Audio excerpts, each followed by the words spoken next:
The Blue Jays on Sportsnet. Brought to you by your local independently owned home hardware and building center location. Homeowners helping homeowners. Welcome to Rogers Center. It's the series finale with the Yankees. Today is Canada Baseball Day, and this Little League team is from Hastings, British Columbia. Last night in Edmonton, they rode a 10-run fourth inning to beat Lethbridge and win the opportunity to go to Williamsport to play in the Little League World Series. They will represent Canada. They will open up their World Series run against Mexico on Friday. So good luck, boys, and make us all proud. Yankees have won the first two games of this series. Joe Girardi has mixed and matched. He's used everybody in his roster to come through with the first two wins. New York is 6 games ahead in the AL East. Derek Jeter returns to shortstop. He was the DH in yesterday's game. Swisher and Mark Teixeira. Robinson Cano, Andrew Jones, and Curtis Granderson. Casey McGee with a big hit in yesterday's game, a 3-run home run. Russell Martin and Jason Nix. Mark Teixeira, a 5-game hit streak, hitting .350. That is a lineup that 6'6" Jay Happ will take to the mound this afternoon for his second start with the Blue Jays. There are his numbers, 7 and 10 for 98 earned run average in his starts this year with Houston and the Blue Jays. He has had one career start versus the Yankees, but it came in 2009. So Happ got off to a good start last time against Tampa Bay. He needs to go a little bit longer this afternoon. Derek Jeter with 2 hits in the game yesterday, finished up 2 for 5 in that ball game. He doubled and drove in a run in the 6th. That was the 5th Yankees run. Goes after that first pitch from Jay Happ and swings and misses. We are underway. He knows that Jay Happ will use his fastball. And Derek Jeter has that way of climbing on that first pitch of the ball game and letting it go.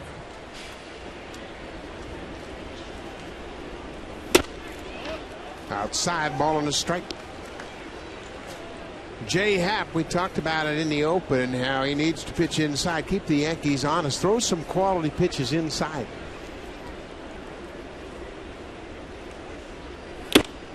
Upstairs again at 89. Jeter is late. He's got short arm action, so the ball gets on you very quickly from the left side. Comes right over the top. But you're right. He's going to have to pound it and use that cut fastball also on the inner half.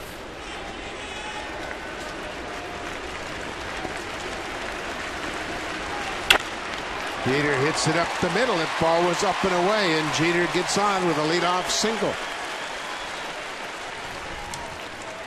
Defensively for the Blue Jays this afternoon, they played airless baseball yesterday. There's been a couple of changes put in the lineup. Still the same outfield. Davis goes Sierra. Mike McCoy will get his first start at second base this afternoon as he comes up from AAA. Yan Gomes will move over to third base. So that means that Adeiny Echeverria gets his first big league start at the shortstop position, his natural position.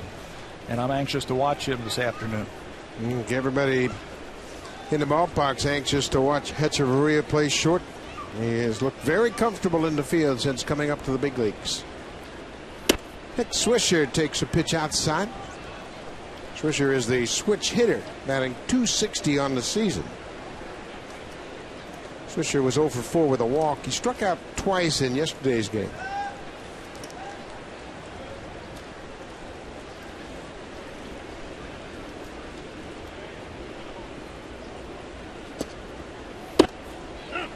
There's a strike. The Yankees have scored 90 runs in the first inning, and Jeter's had a lot to do with that. He's hitting about .380 in the first inning, and he's a great table setter. At 90 runs in the first inning, that's their best inning. One of the keys to beating the Yankees is when the big guys come up, don't have anybody on base. And I'm talking about Teixeira and Cano this afternoon, Jones and Granderson. That middle of the lineup, don't have anybody on base, and your life is going to be a lot easier. Well, the Yankees have hit a major league high 174 home runs, so obviously they'd like to keep the guys off the base and ahead of the middle of the order. Happ is ahead as he was against Jeter.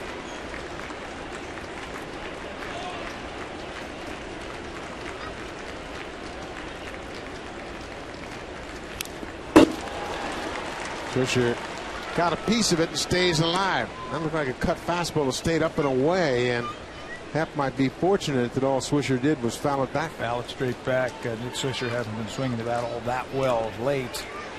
That time, Happ's got to get on top of that ball and drive it down. Jeff Mathis behind the plate again. Keeping an eye on Nick Swisher. Hot shot to third, gloved by Gomes. Second base and McCoy, double play. Yan Gomes did a good job of snaring that hot shot to the backhand side. And then Mike McCoy starting at second. No problem at all with the pivot. Tough double play, but the young Blue Jays turn it easily. Watch Gomes at the top of your screen. Shows good range, good hands, and a strong throwing arm and across the diamond as he follows it. And a big double play for Jay Happ. Nice job by the Jays. Well, John Farrell has had to improvise with his lineups because of all the injuries. Happ throws a first pitch strike to Teixeira. Young Gomes made a play in Oakland to end the game. That was a double play. He was put in at third base, and there was a line drive towards the foul line, and he reached up. I mean, it was an incredible reaction type of play. And then had the presence of mind to throw across the diamond to complete the double play. Happ is ahead 0-2.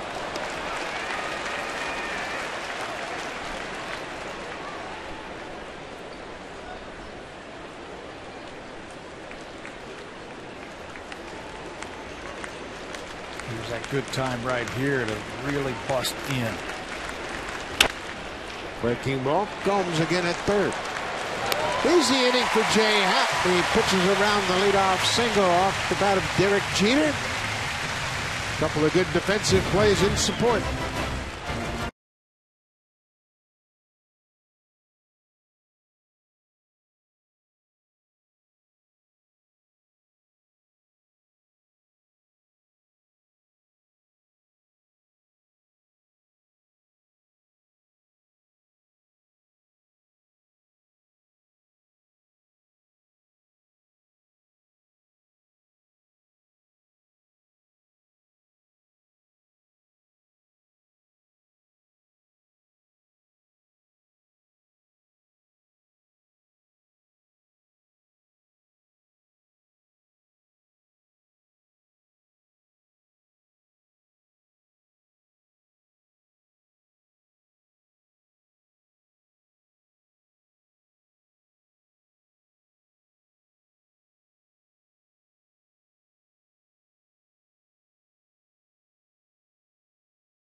Today he has mixed it up once again.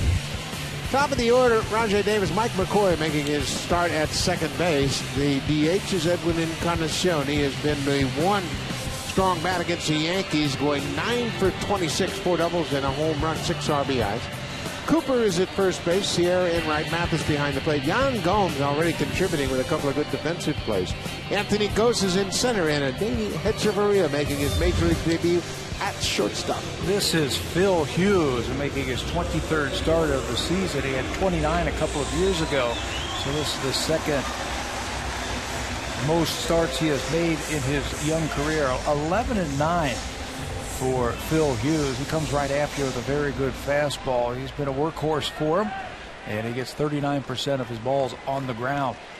That is a very low percentage defensively for the Yankees this afternoon.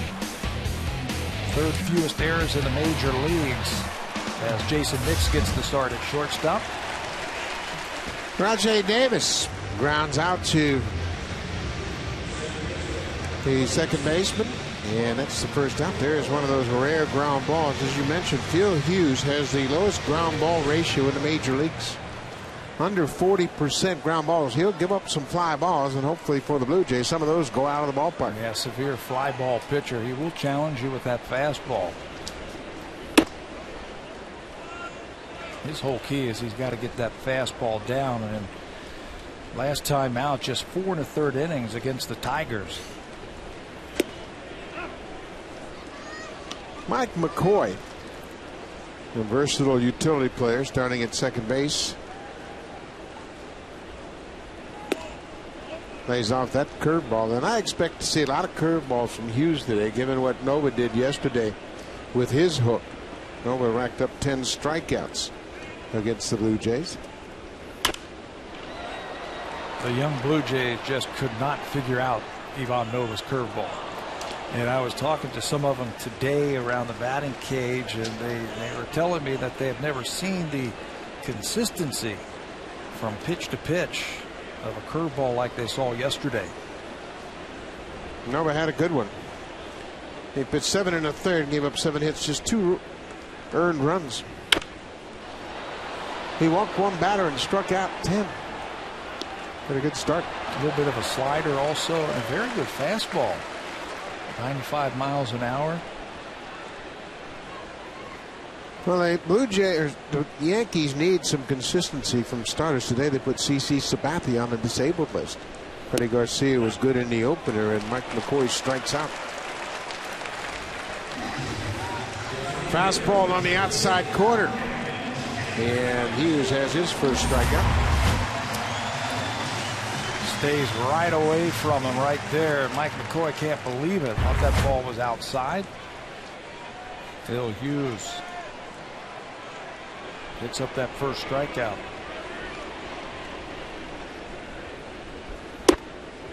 That first pitch curveball that worked so well for Nova yesterday. Encarnacion's average at 288. Hits this ball high and deep to center. Granderson on the run, off the wall.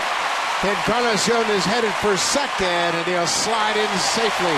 A 2-out double for Edwin Encarnacion, his 22nd of the season.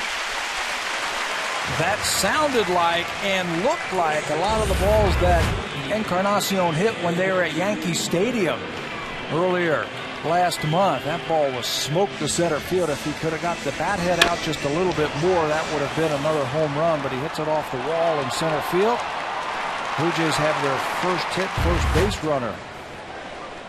That double is the 60th extra base hit allowed by Phil Hughes. It ties him with John Lester. They are tied for 4th in the majors in that department. Extra base hits, fly balls, bad combination for a starter. Generally speaking, when you've got a pitcher out there who gives up a lot of fly balls, you're going to see a lot of extra base hits next to his name also.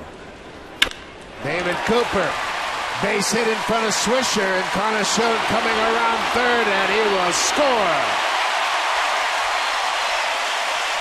David Cooper rips the ball into right field. Swisher couldn't come after it because it was hit so hard. And when he played it on the hop, he was flat-footed. Not much of a chance to make a throw on Encarnacion. Not with 2 outs. Cooper is all over this fastball once again. Again, watch Swisher in the outfield have to back up and play this ball on the hop. He's actually moving backwards, has to throw it off his back foot. There's the turn by Encarnacion at third base, but no chance to get him at the plate. Swisher leads their team in outfield assists. That time he had no chance. He had to give ground to make sure that ball didn't get by him. Moises Sierra, the right fielder. Another breaking ball from Hughes. It's a ball on the strike. The appeal down to Jim Reynolds at first is denied.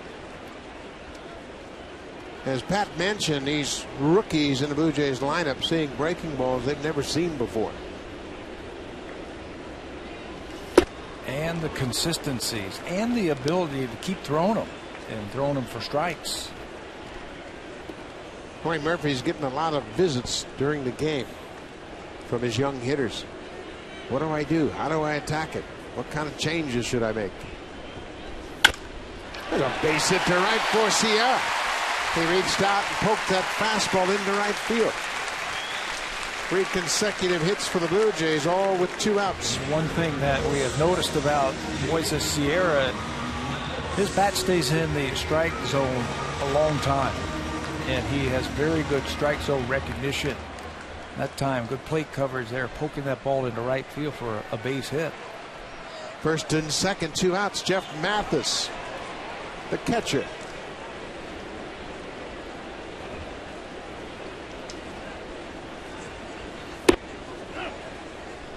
He throws that fastball in there for a strike. Blue Jays are just 2-8 in August, and they need a win.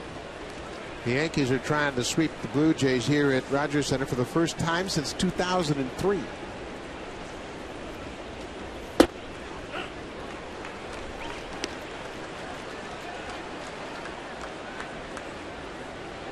That last sweep by New York here in Toronto was the opening series of the 2003 season.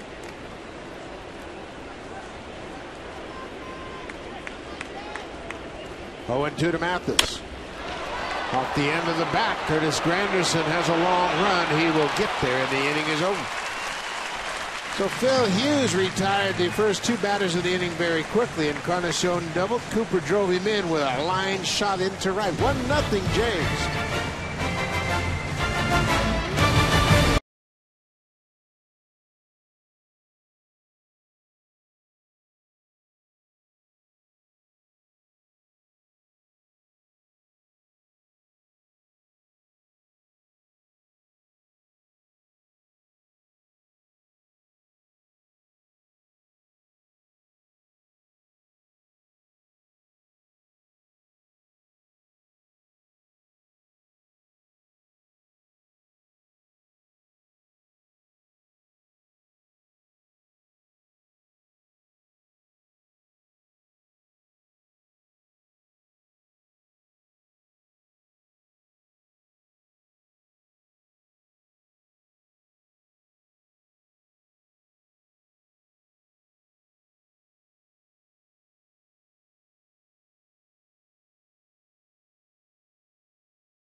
Teams and accomplishments of baseball in Canada.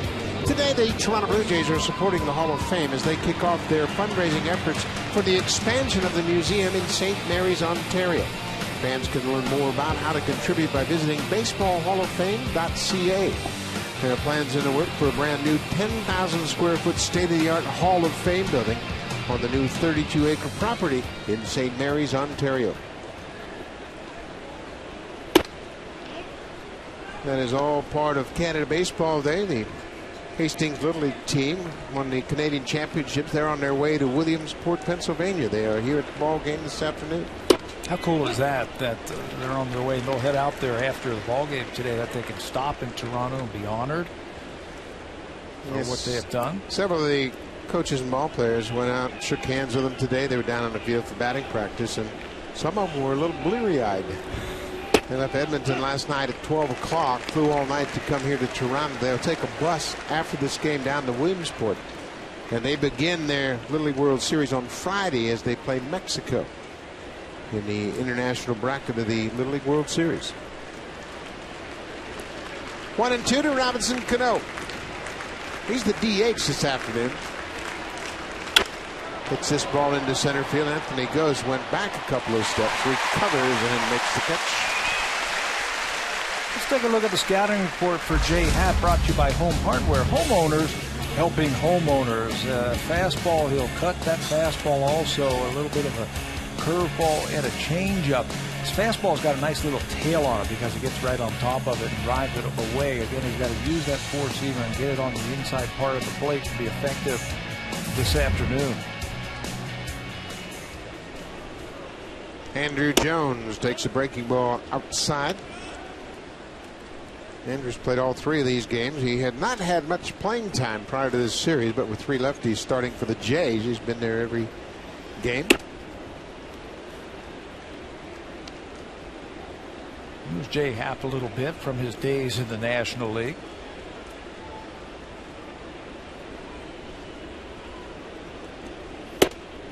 Fastball strike.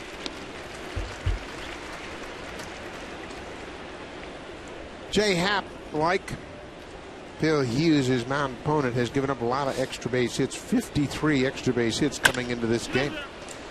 Andrew Jones gets jammed and hits a weak grounder to first. 2 outs. How about that? The only guy on the right side of the infield, and Andrew Jones finds him. Blue Jays were in that shift. David Cooper perfectly placed to make that play.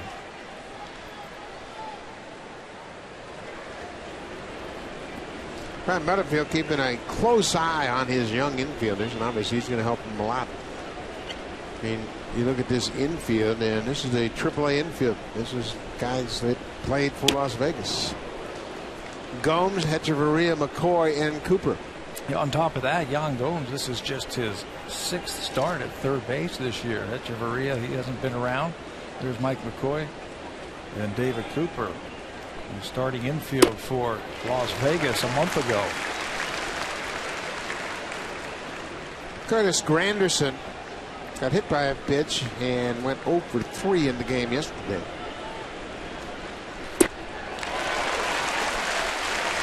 Jay Happ found in that strike zone. One thing that has been a problem for Happ this season has been pitches per inning. He's 3rd highest in the major leagues, throwing almost 18 pitches an inning. Ideally, you'd love to be around 14 or 15. That'll take you a little bit deeper into the ball game, and those extra 3 or 4 pitches per inning, they start to add up. Just missed the outside corner. Max Scherzer of the Tigers throws the most pitches per inning in the big league, and Felix Doubront is right behind him. Then Jay Happ. Full count on the ground. Mike McCoy waits on it. Jay Happ is through the 2nd. He retires the Yanks in order. 1, 2, 3.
Their last 16 ball games, and the one thing John Farrell wanted to remind his team before the start of this game was we've got a lot of games to play. Nobody can feel sorry for themselves, and we have to continue to grind it out and work hard. It's 162 games, and you got to be a man to play this game. And all they have to do is look across the field and watch what Derek Jeter did in the 9th inning. It's a 5-1 game to winning, and look how hard he busts it down the line. At his age and what he does, he sets an example, and I think the young Blue Jays can learn a lot from what Derek Jeter means and how he plays this game. Well, he does it right. That's why he's the captain of the Yankees. He has had that kind of attitude from day one. That was a one-hopper to the third baseman in the ninth inning when he is DHing, and he made it a bang-bang play at first base. And a lot of characteristics of George Brett, Robin Yount, some of those players from back in the day, Derek Jeter has it. He's 38 years old. He turned 38 in June, and Joe Girardi does a good job of using the DH spot to give him a rest, getting off his feet for half a ball game. But he is the captain, and he knows it. And you listen to him around the batting cage, he has as much enthusiasm as day one of his career. John Gomes goes after that high fastball. Today, during batting practice, Jeter was putting on the show, and he says, "I've got it." And he was animated. He says, "Yeah, I've been looking for this swing for a while." He said, "I got it." Sure enough, he got a base hit in his first at bat. You have to have that kind of youthful exuberance day in and day out, because this game is so tough to play. It's tough to play mentally. It's tough to play physically. And you've got to have that type of attitude every day. It'll certainly rub off on the young players. Ball is hit to left field. Andrew Jones a couple of steps back, waits for it, makes it look easy. One out. Well, you take a look at this 5-game losing streak. Team has hit under 200. They're scoring 2 runs a game, 5.2 hits per game. They've struck out a lot, and they haven't had any clutch hitting. And they had a 6-game losing streak. In between, they just won 2 games. So John Farrell knows this could be a tough time for players. They are running into some good teams and some good pitching, yes, but they've also got some young players out there who can learn a lesson here and learn what it takes to play and succeed at the big league level. And I love the excitement of these young players and the valuable experience that they're getting here. Yeah, it's an enthusiastic group, and they want to learn. They want to get better, and certainly they want to stay in the big leagues. Anthony Gose fights it up. Anthony Gose had a tough day at the plate yesterday. He struck out 4 times. 3 times on the curveball, and then the high fastball got him in his final at bat. And this morning, early this morning, he was in the batting cage hitting off the curveball machine. And Dwayne Murphy, during the course of the game, got several visits from Gose and said, "What can I do? What can I do to hit this?" He said, "Well, you got to make up your mind. You can either move up in the box and try to hit it before it breaks, or catch it when it's down breaking." And he knows that they're going to be throwing him curveballs. He said he got 3 fastballs all afternoon. So they went down to the cage and started spinning that breaking ball, and he finally started getting it on swing about 200. Well, Freddie Garcia and Ivan Nova, neither one of them is going to throw a fastball until they have to. Gose hits this ball hard. Nick Swisher gets back. Yeah, makes the catch just in front of the warning track. 2 down here in the second inning. Let's take a look at the scouting report for Phil Hughes. Lots of fastballs. He will challenge you. He's got a very good curveball and a nice straight changeup. At times he was throwing cutters, but it looks like he has bagged that a little bit. And he's starting to use that 4-seam fastball that made him very effective 2 years ago when he won 18 games. Danny Echeverria takes the first pitch strike, number 9 hitter. He's 1 for 17 in his young career. Got his only big league hit against James Shields down in Tampa Bay.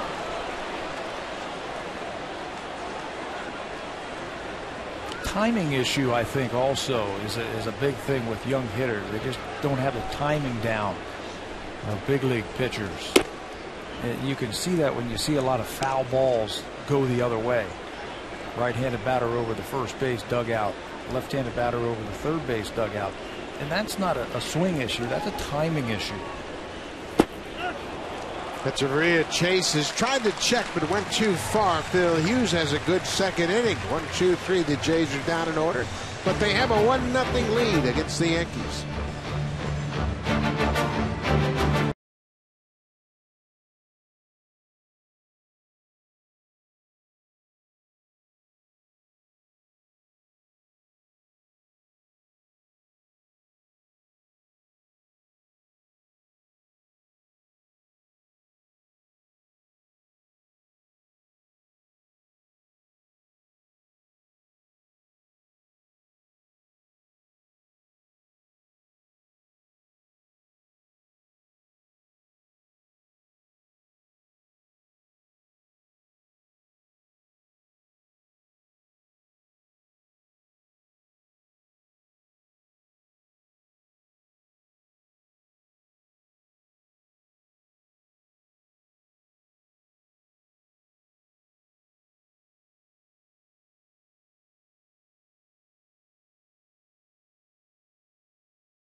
Kerry Underwood signing a baseball for Ricky Romero. Kerry threw out the first pitch before the game today.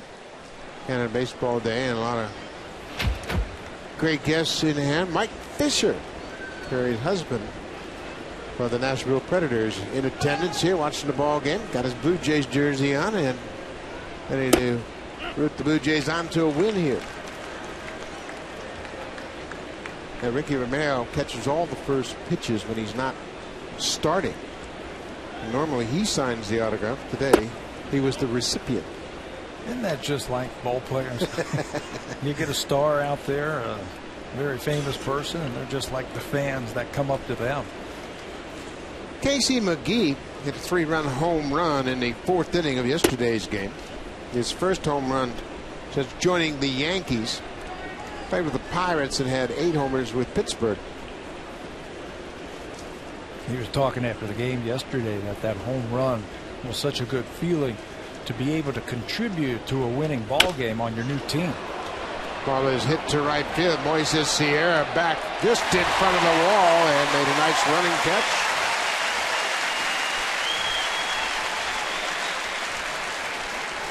Sierra stayed with it and knew he had just enough room before he hit that wall to make the grab. He looks like a right fielder, doesn't he? The way he moves around in the outfield, stays right with that one. He's got a big, strong throwing arm.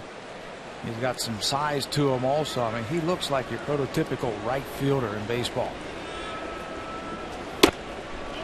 Catcher Russell Martin. Russell, of course, can appreciate Canada Baseball Day. We're playing in Canada, signed with the Dodgers. They're part of the WBC team for Team Canada. Good player. He's hitting under 200 this year with a little power. So he has gone to the professor, Kevin Long, their hitting coach. Yeah. Started doing a flip drill with him about 3 weeks ago, and he feels like it's really starting to help him. Helps him to stay back just a little bit longer and helps him to be a little bit more compact. There you have missed with that pitch inside. 2-2 to Russell Martin. He bats with 1 out here in the 3rd. Jay Happ making his 2nd start for the Blue Jays. He pitched into the 5th inning last time out down in Tampa Bay. Russell Martin hits it into center field. Anthony goes cruising back on the warning shot. Makes the catch.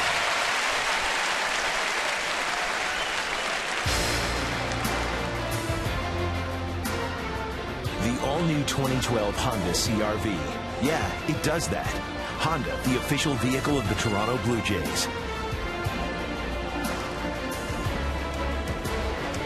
This is an exhibit from articles from the Canada Baseball Hall of Fame. Roger Clemens' jersey, of course, 2-time Cy Young Award winner for the Blue Jays. Silver Slugger Award and the Blue Jays World Series trophies here on display. Saw a picture right there of a young Babe Ruth. Now, didn't he hit his first professional home run here? At Hanlon Point. Yeah, his first, and they say it went in the lake. Jason Nix takes a pitch in the dirt. It's 2-0. Canadian Baseball Hall of Fame is initiating a fundraising campaign to build a brand new 10,000 square foot state-of-the-art Hall of Fame building.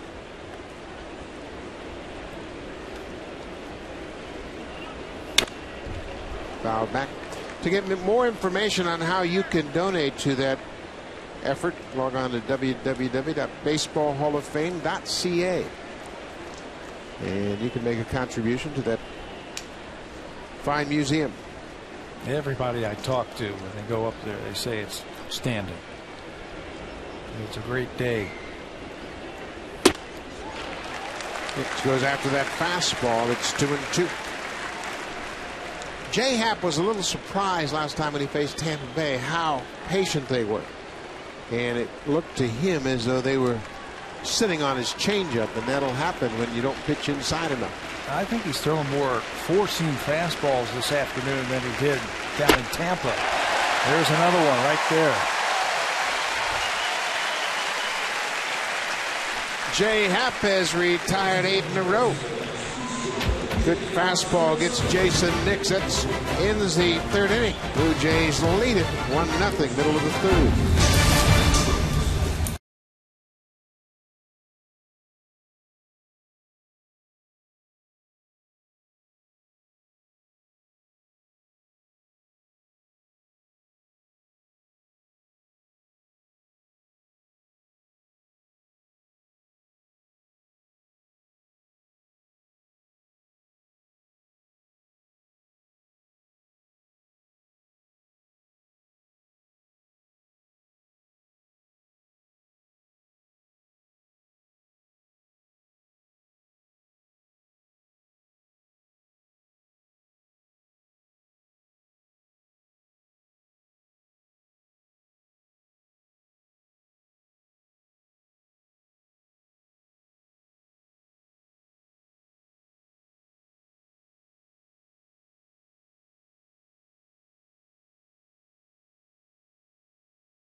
Captain Lofgren enrolled in the Canadian Forces in 2002, and after completing his studies, he was commissioned as an armored officer and joined the Royal Canadian Dragoons in 2007. He is currently posted to Land Forces Central Area Headquarters in Toronto, where he's responsible for individual training. Congratulations to Captain Lofgren. Well, it's a good tribute the Blue Jays pay to the military personnel of the Canadian Forces every Sunday at Rogers Center. 1-0 Blue Jays lead it. Rajai Davis grounded out on the first pitch to the second baseman. Here he's behind Phil Hughes.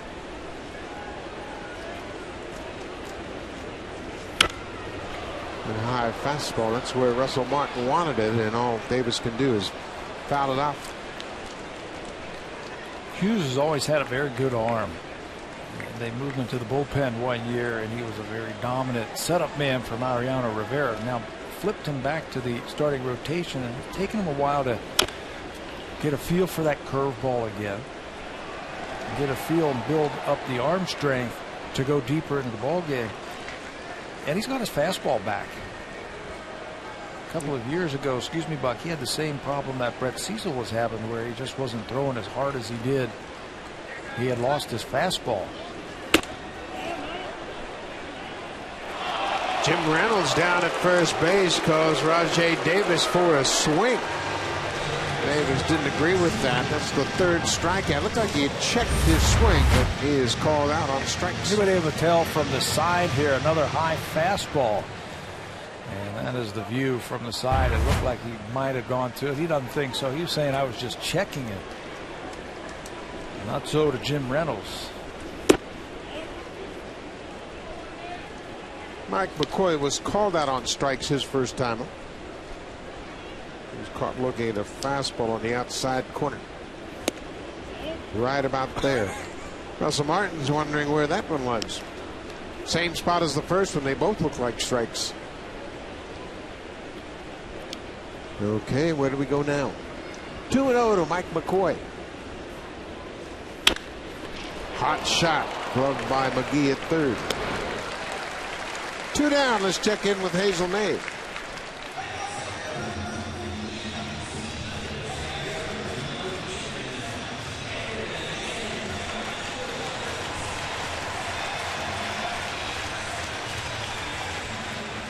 Thank you, Hazel. Boston Red Sox having all kinds of problems, just like the Blue Jays. They lost Will Middlebrooks to a broken wrist. He's probably done for the season. They also had a lead in that game yesterday and coughed it up. They have now lost 7 of their last 10 ball games.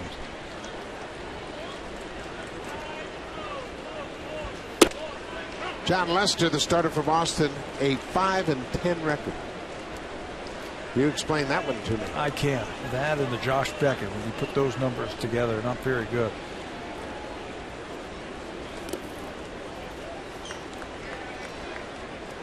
Edwin Encarnacion doubled with 2 outs and came around to score on the single by David Cooper. That came in the first inning.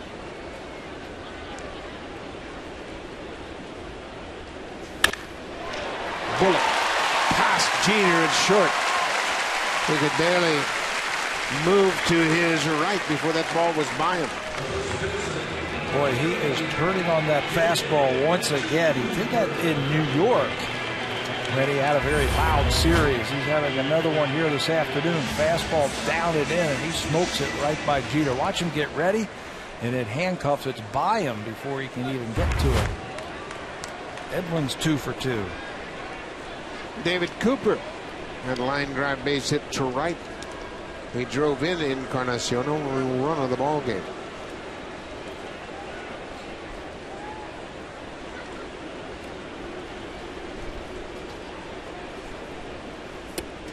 That ball gets away from Russell Martin, and Encarnacion will move up.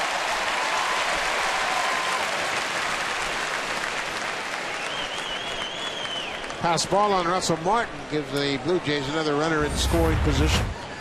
It looked like he was trying to frame it and bring it back in, and he short-armed it just a little bit. He'll be charged with a pass ball, his 5th of the season.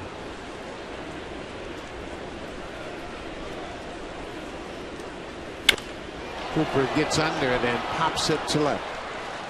Andrew Jones getting in position makes the catch, and the Blue Jays will leave a runner in scoring position. We played 3 here at Rogers Center, 1-0 Jays.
Halifax, Nova Scotia, wishing good luck to the Blue Jays. It's part of the Honda Blue Jays Super Camps that went coast to coast across Canada. It is Canada Baseball Day at Rogers Center, and we will be highlighting those clinic participants all afternoon. The Little League representative to the College World Series is in attendance, Hastings, BC. A big win last night. It was a 1-1 game in the 4th inning, and Hastings scored 10 runs. They were at the Little League World Series in 2009. So at least one of the coaches has previous experience, and he's going back for a second time. Do you watch Jeter? Do you watch the Little League World Series? Yeah. That's pretty cool. It's a good time. ESPN does a great job of covering it. They send their top TV people there to put on a good show, and they cover all the games. They cover the preliminary games, and they, of course, cover the championship game. See some talented young kids.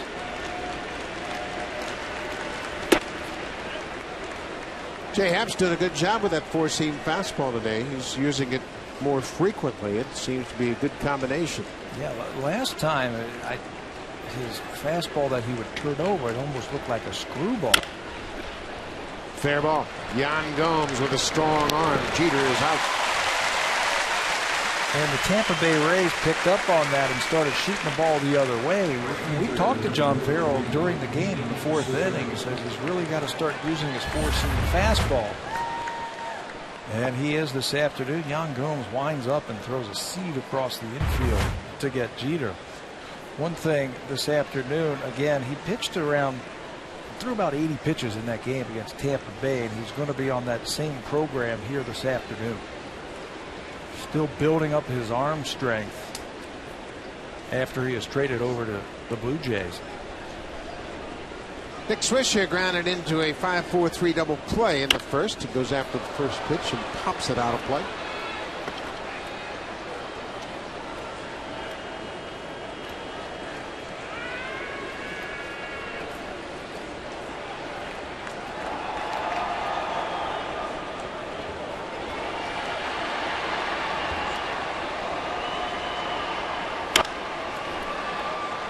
Fly ball into center. Ghost broke back, but he's got great speed.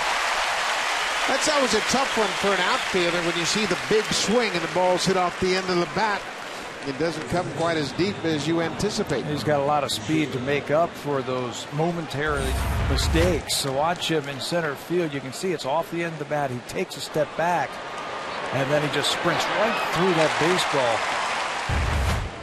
baseball to retire Swisher. There's no substitution for speed. Big shift on the infield for Mark Teixeira.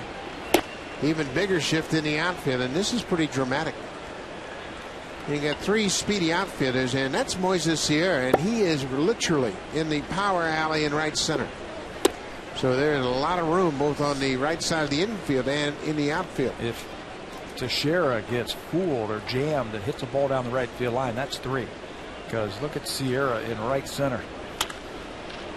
And that's why they play him to pull. He pulls everything. He's a dramatic pull hitter.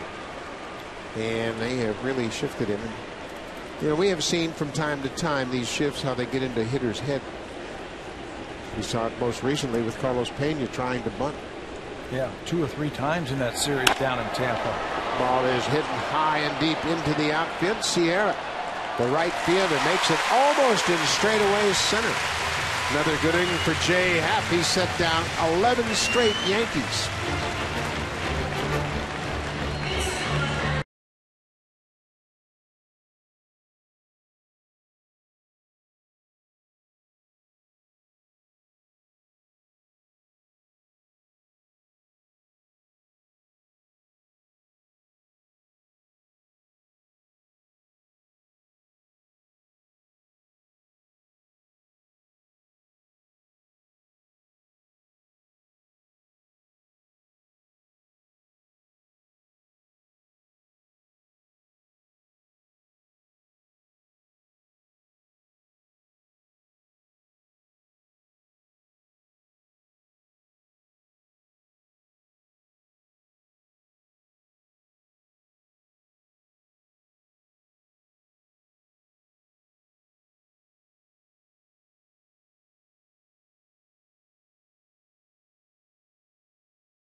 Enjoying those big comfy green chairs in the TD Comfort Zone are lucky fans who have received a stadium seat upgrade. The TD Comfort Zone, courtesy of TD.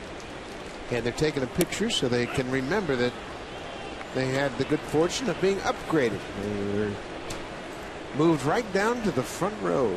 Those are great seats, too. You can see everything. You can see how fast the game is when you're that close. Yeah, I think that's the biggest difference. When you get right on the field, you have an appreciation for how quickly everything happens. How about this guy? Moises Sierra. All he's done is gone 2 for 2.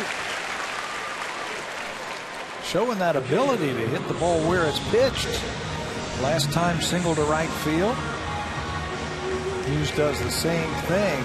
And Sierra, he hits from an open stance. They want the ball down and away, and that's exactly where he hits it. Boy, I tell you what, that's a great approach for a young hitter to be able to hit the ball the other way.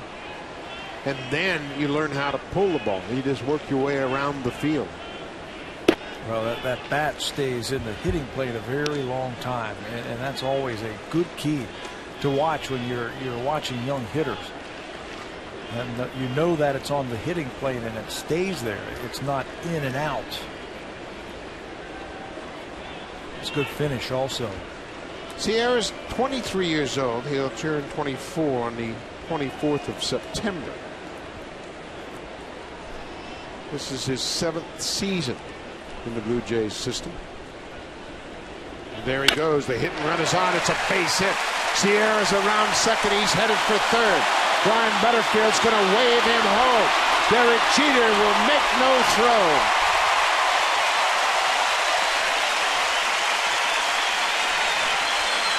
Jeff Mathis delivers against Phil Hughes. The hit and run was on, and he ripped a double off the wall in left field. Perfect timing by the Blue Jays. They throw the hit run on at the exact time that Hughes challenges him again with a fastball. This ball is smoked into left field. Now Sierra's had some problems on the bases in his very short big league career, but right here sees the ball down the left field corner. He doesn't anticipate he's going to be stopped. He doesn't assume anything. He is going to make that third base coach stop him, and he scores all the way from first base.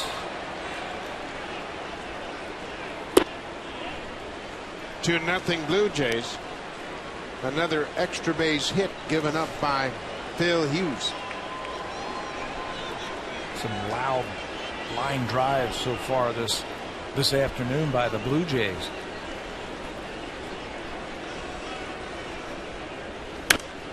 Yan Gomes fouls it off. Gomes is having a little timing issue, as you mentioned. The timing aspect. He's got a high leg kick, an exaggerated stance at the plate with his hands. There's a lot of moving parts, and timing can be very difficult. So pitchers have been throwing him a lot of off-speed pitches. This at-bat here will be good for him, I think. He's going to try and shoot the ball to the right side, so he's got to stay on the ball just a little bit longer. It's this ball into right. Tagging at second is Mathis. Swisher with the throw toward third. It's cut off. Good job by Yan Gomes. Hits the ball deep enough into right to move Mathis over to third. Mathis there with one out. When you've got a lot of fly balls, a lot of curve balls that Yan Gomes have been seeing, it's good to be able to hit the ball the other way. He drives it a long way. Mathis reads it. He's going to tag up. And he's going to get to third base with less than 2 outs, and that's now going to force the infield to come in. Infield has to come in now. The Yankees already trail 2-0. Anthony Gose lined out to left field. Shows bunt and pulls the bat back on that curveball. It's going to be a foot race if the Blue Jays put that on again between Casey McGee, the third baseman, and Jeff Mathis, the runner at third. He was step for step with him down the line when Gose spun around to show bunt. That's the safety squeeze that the Blue Jays have used. He was going to use that old Baltimore chop. Squared around as if he's going to bunt, and then was free to swing away. But he takes the breaking ball. It's 2-0. Watch, he squares around. Here comes the infield, hard charging, and if it's a strike, he has the option to go ahead and swing the bat. 2-0. Mathis at third. 3-0. Missed with the fastball. I'm giving him the green light right here. Wow. You are a liberal manager. Well, he hasn't seen a lot of fastballs, so you got to figure he's going to get one here. He takes ball 4. The Yankees were still in, looking for the bunt. That walk comes with 1 out. Runners at the corners now. This is a really interesting situation. The Yankees are going to talk things over. Derek Jeter coming in to talk to Phil Hughes. Hechavarria at the plate. And Jeter delivering the defensive alignment for Phil Hughes. Mathis is a good base runner at third base. Gose has great speed at first. Boy, the Yankees are giving Hechavarria a bunt if he wants to push it right at the second baseman. It's going to be a guaranteed run. Let him steal second first and then do that. Gose has got outstanding speed. Gose is 4 for 5 in steal attempts. And there's that fake to third. Yankees think he's running. That's the only thing you have to worry about if you're the runner at first base and it's a first or third situation. You can't really go on first move. If you do, when he does that first third movement, you're in trouble. Check swing foul off the bat of Hechavarria. Blue Jays have scored a run here in the bottom of the 4th, looking to add to their 2-0 lead.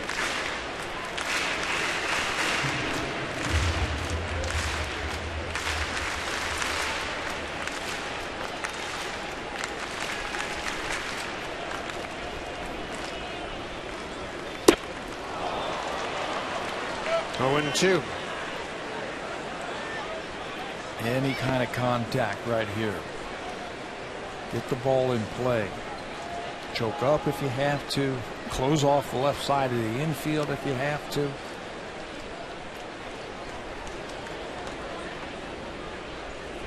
Again, Hughes concerned about Gose at first. Well, you're right. For Hechavarria, he's got to just think about making contact. Last thing you want to do is strike out.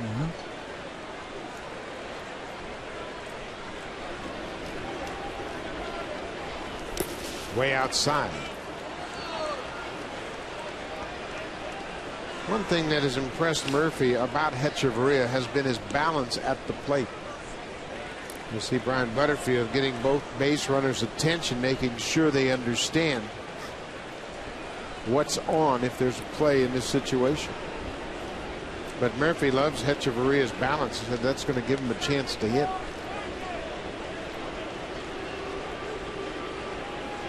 One and 2. There goes Gose. Fouled back. Gose had a good jump, but Hechavarria with 2 strikes had to protect the plate.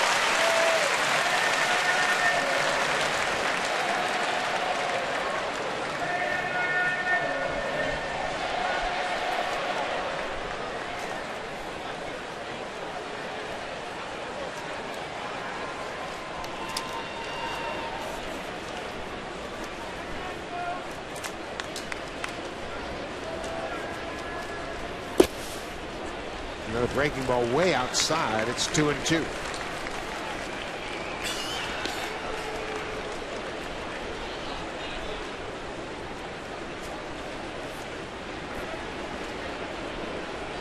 If Gose runs here and Hechavarria strikes out, Mathis might break for home. Yeah. Just trying to steal a run. I think there's no doubt that he's going to try and take off here.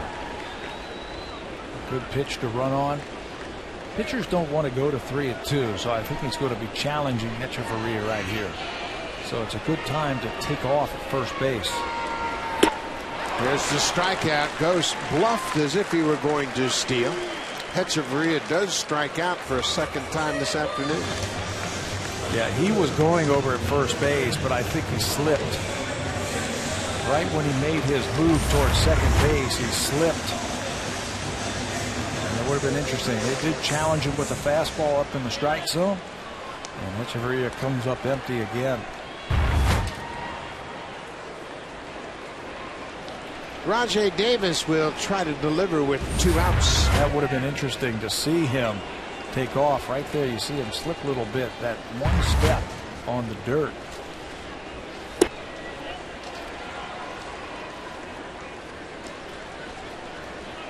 Hughes did a good job of unloading in a hurry to neutralize Gose at first.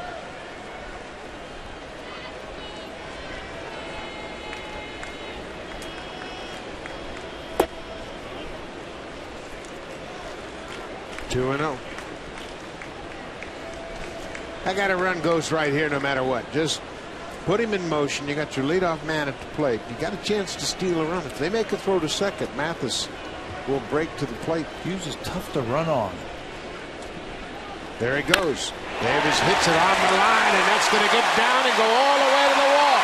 Mathis is in to score. Here comes Gose right behind him, and Rajai Davis delivers a 2-out, 2-run double.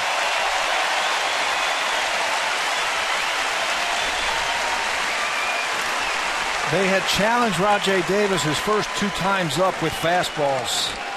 Got him to ground down weakly to the second baseman his first time up, and then a fastball that struck him out the next time. This time Rajai's waiting for it. He smokes this ball into the gap in left center field. A nice short swing. Doesn't try and overpower the ball. Just stay right with it. Make sure the barrel gets out in front of the ball. And 2 RBIs for Rajai Davis. That's the 3rd extra base hit for the Blue Jays here this afternoon. Now Hughes has given up 62 extra base hits. He is 4th in the majors in that department. His teammate Ivan Nova leads with 72 extra base hits. Jeremy Guthrie, now of Kansas City, has given up 64, and Ian Kennedy of the Diamondbacks 63. Mike McCoy takes one off the plate outside. 4-0 Blue Jays.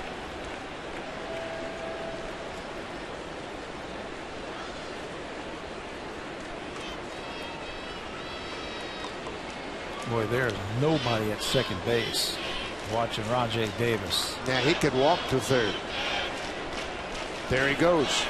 McCoy takes it, and Davis steals third base. His 33rd steal of the season. Would have been thrown out 8 times. The Yankees are giving him third base there. Nobody around the bag. Look at that. And he makes it easily. Mike McCoy, and count in his favor, 2-0. Now it's 3-0. You know Hughes doesn't want to mess with the next guy. Yeah. Not with runners on base. So he will be challenging Mike McCoy here. Mike McCoy's got to take 2 pitches. 3-0. There's a strike. 3-1. Edwin Encarnacion is 2 for 2 already this afternoon. He's been on Phil Hughes.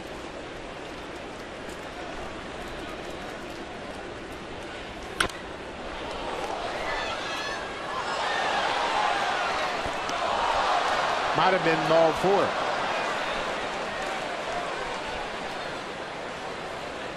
4. Rajai Davis at third after the stolen base. He had a big 2-run, 2-out double.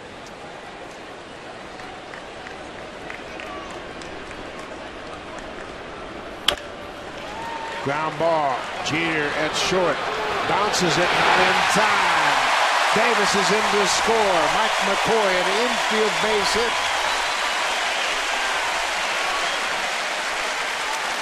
Again, no substitution for speed. Ball wouldn't hit that hard by Mike McCoy. He put it in a good spot. Nothing that Derek Jeter could do with it. Deep in the hole. He tries bouncing it over off the turf. But that just allows McCoy to leg it out for an RBI single. 5-0 Blue Jays. Here's an interesting situation, and I'm going to ask you to put your manager's cap on. Do you keep McCoy at first? I would. I'm going to let Edwin Encarnacion swing away. He can just as easily score him from first base. I'd be afraid that if he tries to steal, they then pitch around Encarnacion and just take the bat out of his hand. Yeah, I agree with you. I think they should keep McCoy right where he is. Ball on a strike, 2 outs. High and deep to center field. Granderson looking up. Goodbye, home run. Edwin Encarnacion, 3 for 3.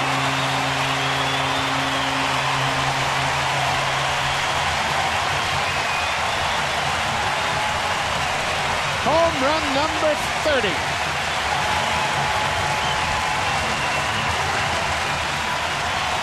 And a no doubt about it home run from Double E. He has been all over Phil Hughes this afternoon. Double, single, and then jaclam to left field. That is a bomb, and as soon as he hits it, he knows it too.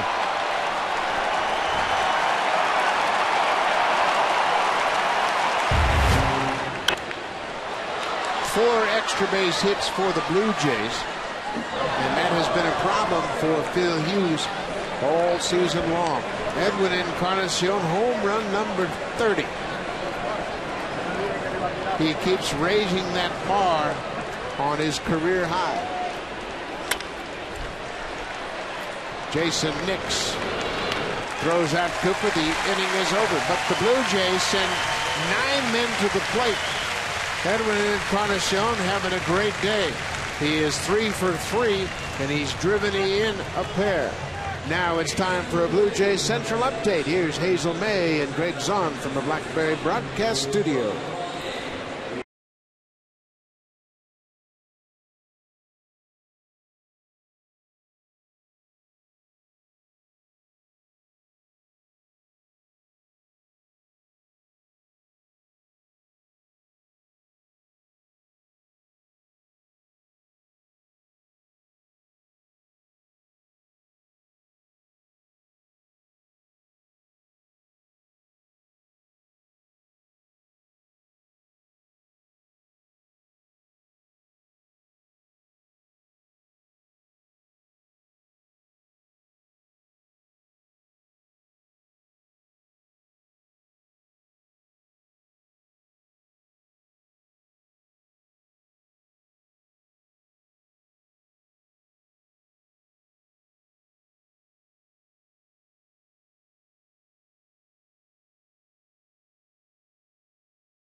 Tomorrow night. It all starts August 13th, 7:07 start.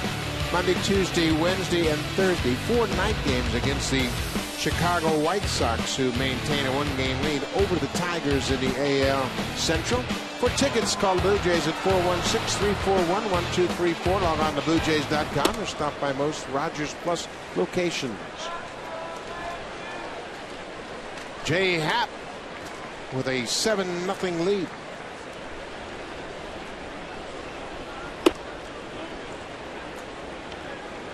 Falls behind Robinson Cano. Happ has retired 11 straight. Same principle now. You got a 7-run lead. Keep doing what you're doing. Use that fastball and make the Yankees hit their way on. Jay Happ pitched the first part of the season with Houston before he was acquired in that trade.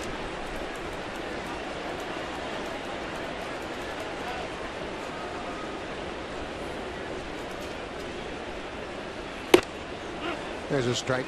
He comes into this game with the 8th lowest run support in the majors, averaging just 3.73 runs per ball game. So you can kind of discount his record a bit. Didn't have much support. Cano tried to check and goes around. Yeah, I can see that with Houston. They had a very tough year so far. Plus pitching in that ballpark down there. That's a bandbox down in Houston. Especially for left-handed pitchers, because the Crawford seats down the left field line are just a pop fly away. Full count. Cano leading off the top of the 5th. Ground ball. Yan Gomes. Cano's out. 1 down.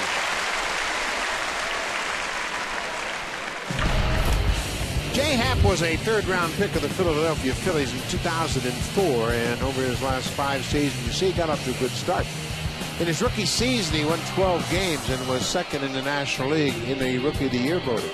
But the last 2 years has been a bit of a challenge, as an ERA is up over 5. Andrew Jones fouls it back. How about a change of scenery and to play for a manager who was a pitcher? This might be a good combination for Jay Happ. There's a base hit down the left field line. Jones is thinking about 2. All the way down into the corner, and he'll get there. Andrew Jones, a 1-out double. His 7th double of the season. And that snaps a string of 12 straight retired by Jay Happ. Jones likes the ball inside. He is just looking to do some damage on the inner half. He gets that little cut fastball inside and rips it over Gomes' head for another extra base hit.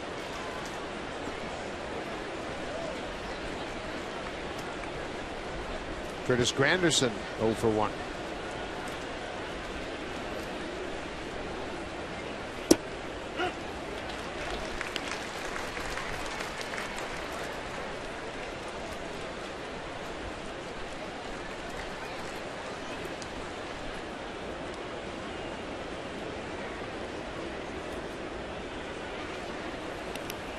Ball bounce and get away from Mathis. He's not sure where it is. Be a wild pitch charge to Jay Happ. Andrew Jones moves up to 3rd base.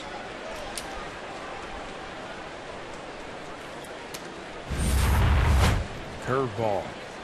One of the few that we have seen from him, and Jeff Mathis just can't get over and get some piece of his body in front of it to knock it down.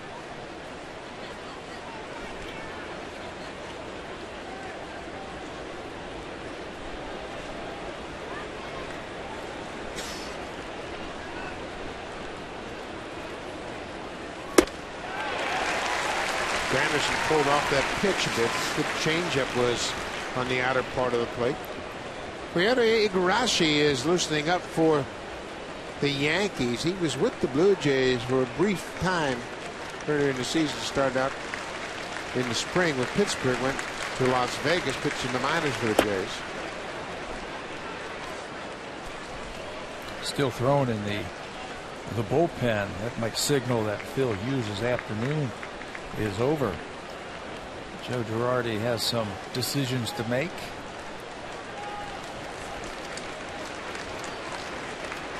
Two and two. With a ball in the dirt. His decisions are a little bit easier given that they have a 6-game lead. They have just placed CC Sabathia on the disabled list.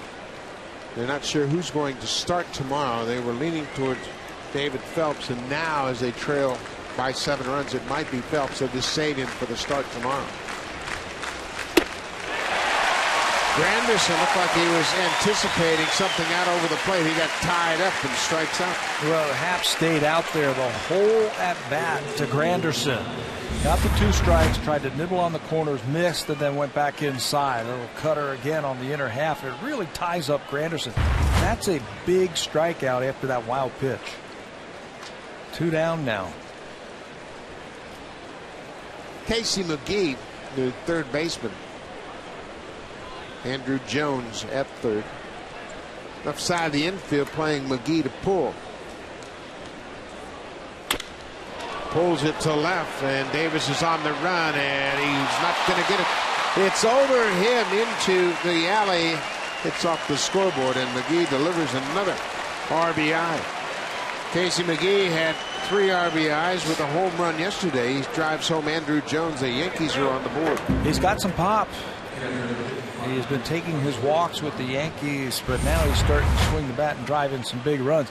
Blue Jay outfielders might have to play a little bit deeper now as he's starting to get a little more comfortable with the American League. Right all on that ball.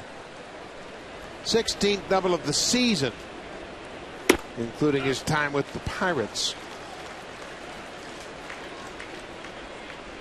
Russell Martin batting .199 for the season.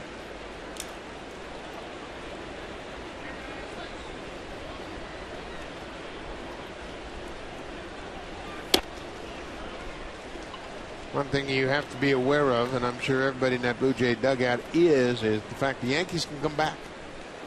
You don't want to encourage them and allow them to get some momentum here in the middle innings. Still way too early in the ball game. And what the Yankees do, they get one here, they get one there, they get a couple of guys on, they hit a home run, and before you know it, it's 7-5. Robinson Cano and Kevin Long, the hitting instructor.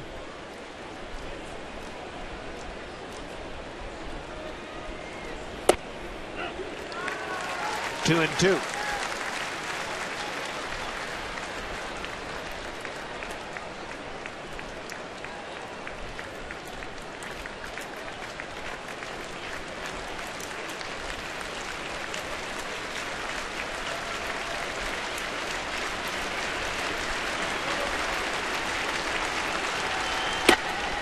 Full count. Blue Jays lead it 7-1. We are in the top of the 5th inning. Yankees have cashed in. Andrew Jones with a double. Casey McGee with an RBI double.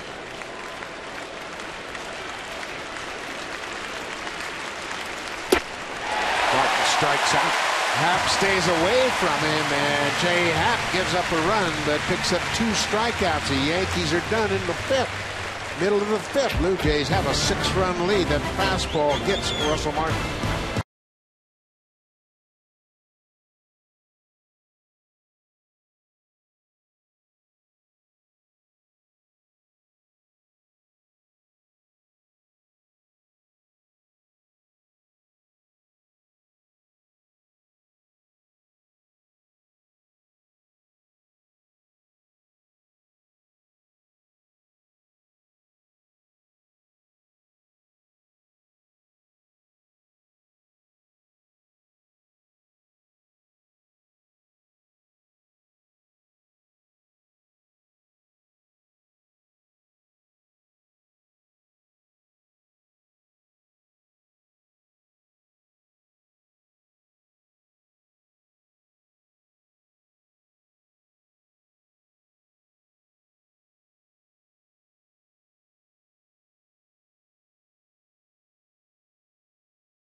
Ryota Igarashi, he has pitched a total of 3 games in the big leagues, and one of those games was with the Blue Jays. Yeah, wasn't very good down in Texas when he came into that game. This is his 3rd stint with the Yankees after they picked him up, made 23 relief outings with Scranton Wilkes-Barre. That's their AAA team. He got a fastball, a little bit of a curveball. He cuts it a little bit. Sinker slider. Doesn't throw that hard. And the first batter he will face is Moises Sierra. Sierra's had a good day. He's already gone 2 for 2. Both of his hits have been to right field. He stayed on the fastball very well twice. Phil Hughes stayed away from him a couple of times, and he stayed right on him. And a good finish, good back control, and his ability to hit the ball the other way.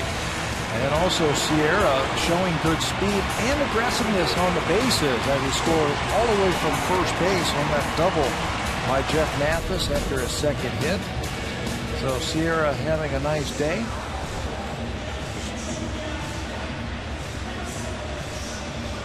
So Sierra's average at 246, albeit limited at bats.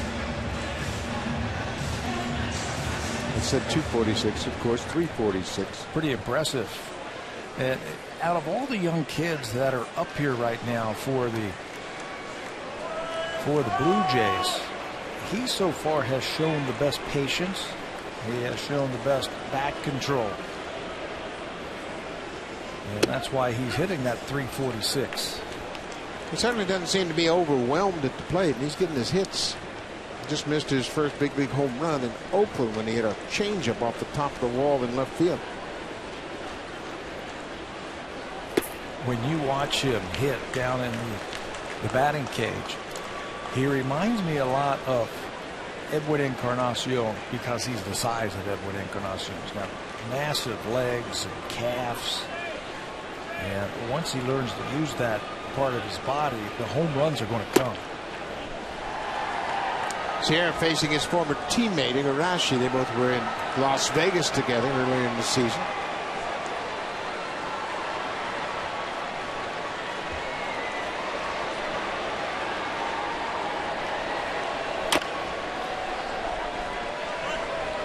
When the Blue Jays called Igarashi up, there was scouting reports that suggested he threw 97. And we never saw anything close to that velocity. Maybe it touched 92, 93, but his fastball was pretty straight. It was pretty straight. And that was back in May when the Blue Jays were playing the Texas Rangers.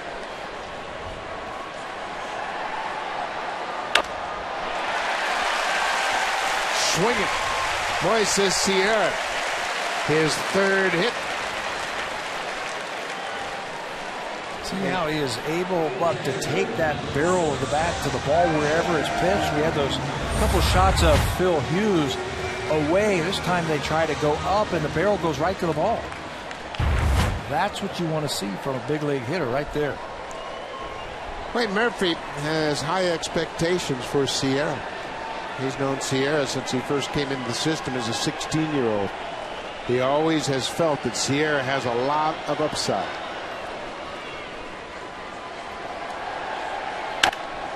Bouncing ball. Mathis hits it to Nix. Jeter will not have a play. He takes the lead runner. That's all they'll get. Jeter knows that there's no way they're going to turn that double play. He is in the game. He's always talking to the third baseman. Here he's going to go over and talk to Jason Nix now, the second baseman.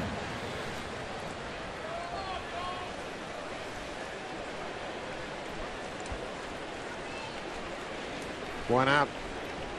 Yan Gomes has flied out twice.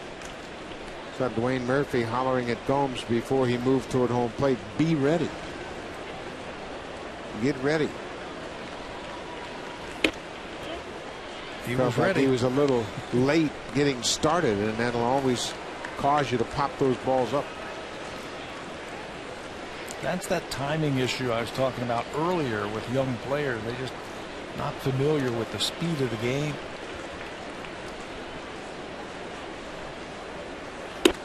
And if you have a high leg kick like Yan Gomes does, being ready means get that front foot down. Make sure it's down when you start your swing.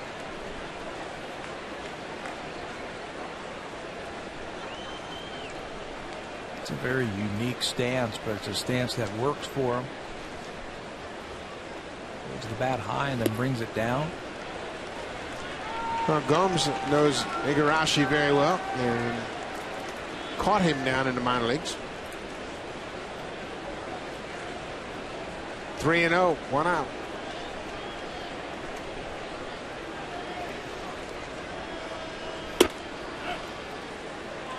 There's that fastball at 93. 93. That's what we saw in Texas That was the game that Brandon Morrow could not get through the first inning. 2/3 of an inning, gave up 6 earned runs. And Igarashi would end up pitching an inning and gave up 4 hits and a couple of runs down in Texas. Combs takes the walk. Phil Hughes had a rough day here this afternoon. He left just 4 innings. And the Blue Jays hit him hard. 9 hits, 7 earned runs. He walked the batter and struck out 4. Edwin Encarnacion, the big 2-run home run, part of a 6-run 4th inning. Last time out at Detroit, just a 4 1/3 inning, 8 hits and 4 runs for Phil Hughes. Anthony Gose. Gose walked and scored in that 4th inning. He scored all the way from first on the double by Rajay Davis.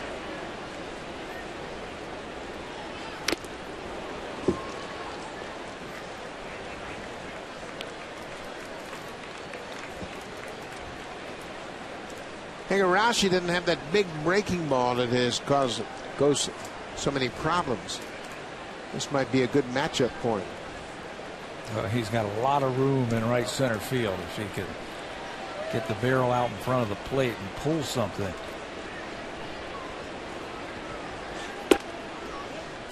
I 2-1. I think we can say it 6 times.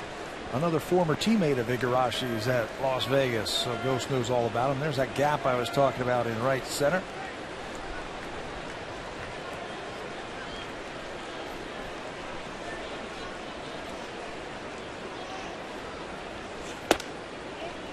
Three and 1. Blue Jays have a 7-1 lead after losing the first 2 to the Yankees.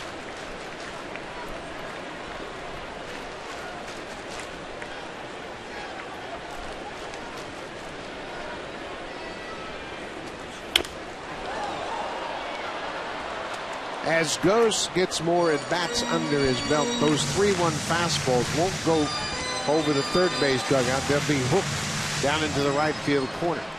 Yeah, he's been late on a lot of fastballs. Once again, timing. And that's one thing that he has worked with Dwayne Murphy. Getting ready to hit. Using your hands just a little bit more.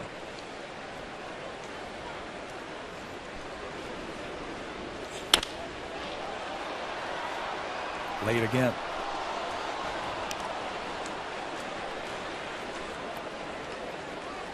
And Danny Echeverria has struck out twice this afternoon. He stands on deck.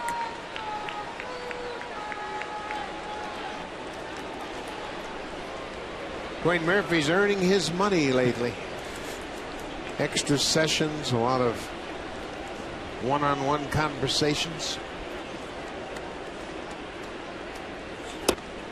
Strike 3 call. Ghost caught looking at that outside fastball. He'll walk back to the dugout. Yeah, I asked Murph today, I said, is there enough hours in the day for the time that you're putting in? And he is working very hard with him. There's another fastball well placed. That time by Igarashi to pick up the strikeout. And he'll always go and sit next to him and say, what do you see? What do you see from my swing?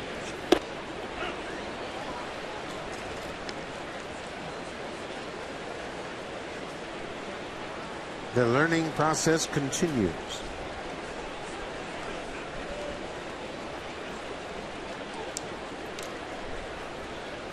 Two outs. Echeverria, the shortstop.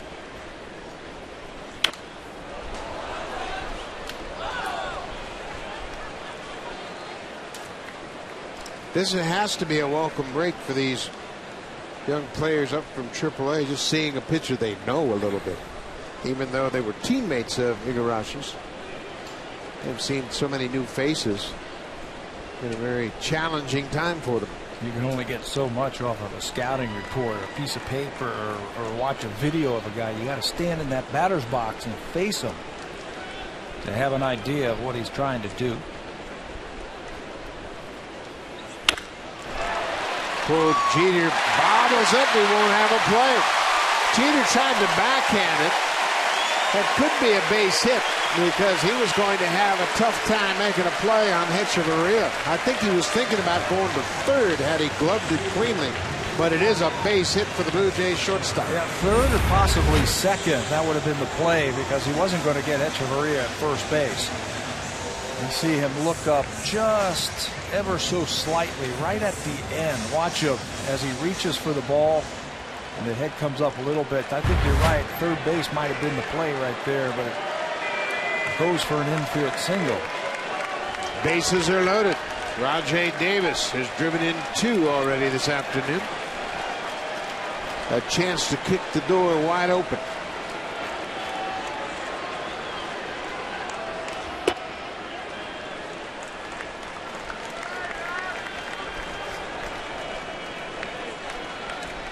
This is just the 4th at bat for Davis this season with the bases loaded.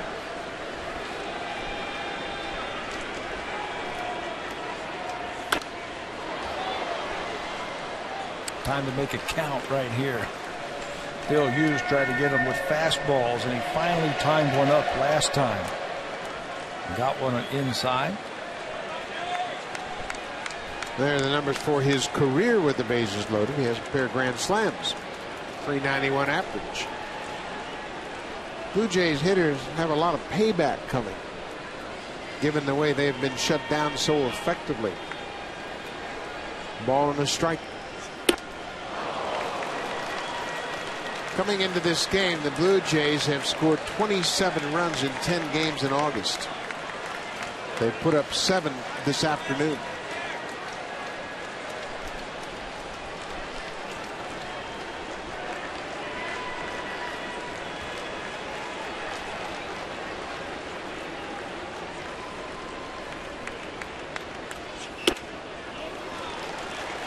The high splitter stayed upstairs and Davis wouldn't chase. When Rajai is patient and he's not over swinging or thinking about trying to pull the ball, just seeing it and making sure that that ball is in the strike zone, he's dangerous.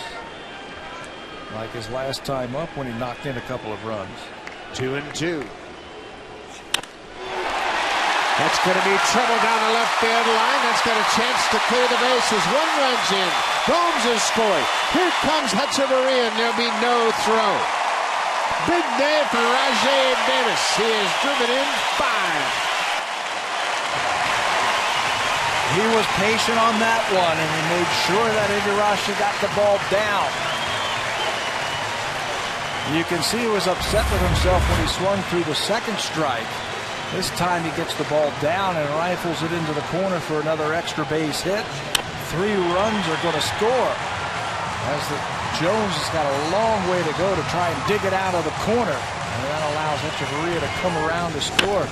Rajai having a big afternoon for the Blue Jays. Hechavarria had a wide turn at third base, but he still scores easily. That ties his career high 5 RBIs in a game. Rajai Davis, a couple of big doubles. His 18th double, second this afternoon. Blue Jay hitters had 9 men bat in the 4th. Mike McCoy is the 7th to bat here in the 5th.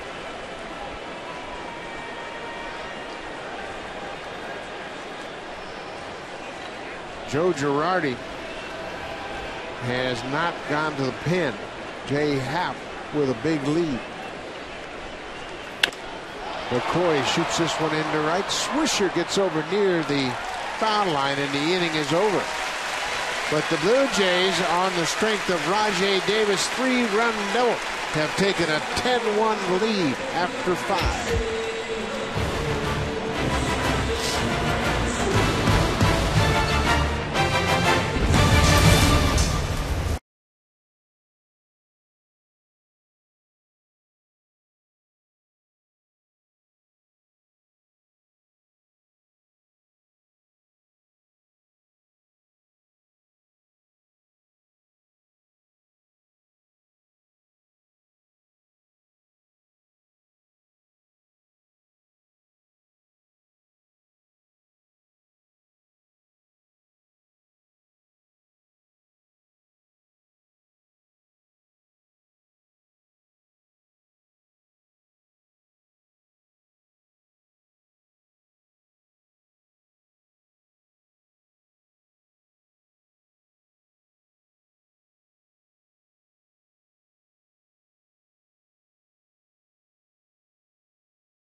NBC, part of the Blue Jays Honda Super Camps, going coast to coast, and what a beautiful place that is. I'll go to a Corona clinic any day of the week. Maybe we can do that when we're out that way. Maybe go up and do a clinic.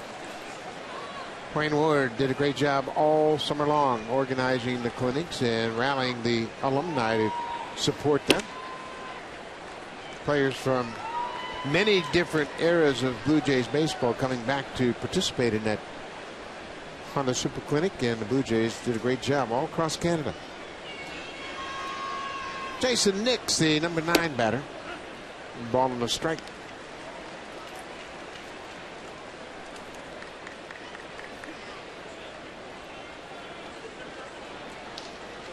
Blue Jays with a big offensive breakout day.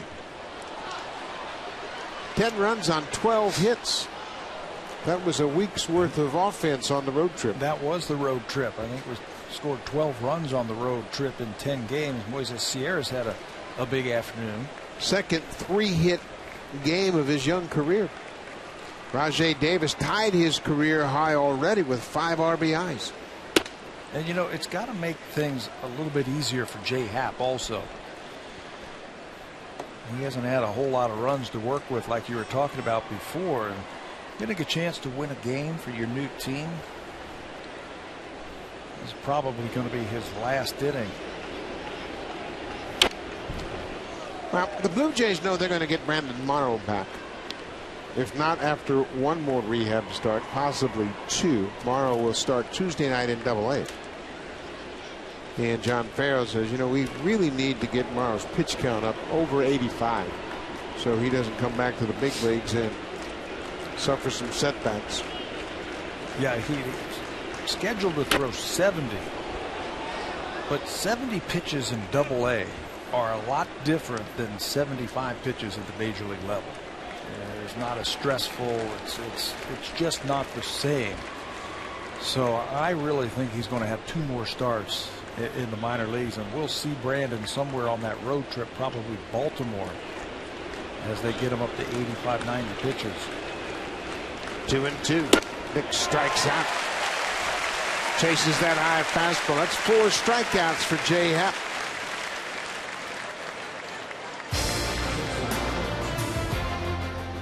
The all-new 2012 Honda CR-V.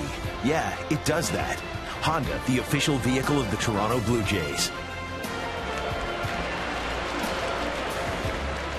The Canadian Hall of Fame has brought some articles from their fine museum to Rogers Center. It's on display, and today they're launching a new fundraising campaign.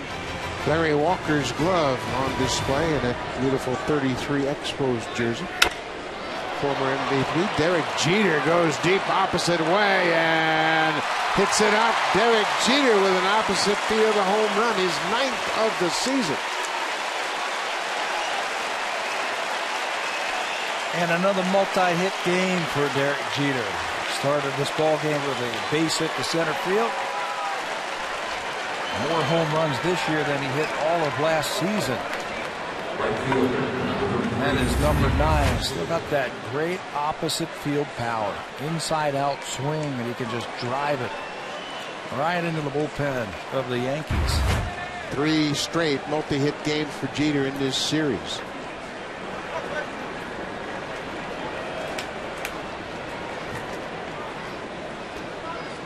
Jeter is leading the American League in hits. He has just been remarkable in his consistency. Multi-hit games. Now he has 47. That ties him with Miguel Cabrera of the Tigers for first place. Amazing. 150 hits again. 17 consecutive seasons of 150 hits. Only Derek Jeter and Hank Aaron have accomplished that mark of consistency. 17 straight seasons. Nick Swisher gets a base hit. So with 1 out, Jeter homers and Swisher singles, and that's going to get the Blue Jays bullpen going. We mentioned Derek Jeter. He's had 6 hits in this series, and the most hits over 17 season span. Only Pete Rose and Ty Cobb have more hits than Derek Jeter. And there's Hank Aaron right behind him. Jeter with 3,228 hits. He is a first ballot Hall of Famer for sure. Oh, easily. He'll go up in the Monument Park, the whole thing at Yankee Stadium. I believe Pete Rose's streak was stopped because of a strike in '81. You would figure that he would have had that streak of 150 hits. That's a good point. He was an automatic 200-hit guy throughout his career. Teixeira check swing tapper. It's a ball on the strike. Bullpen is working. That's Brad Lincoln. John Farrell had a pretty good map for his bullpen on this afternoon. He thought the first man up in a winning situation would be Brad Lincoln, and there he is.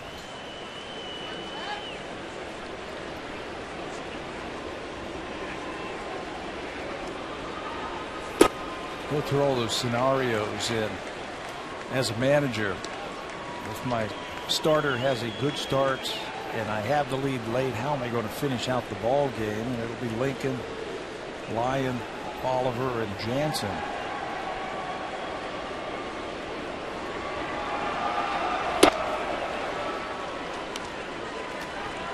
And again, he said he had right around 80 pitchers last time out against Tampa, and that took him one out into the 5th inning. And there he sits at 85. So he's getting close.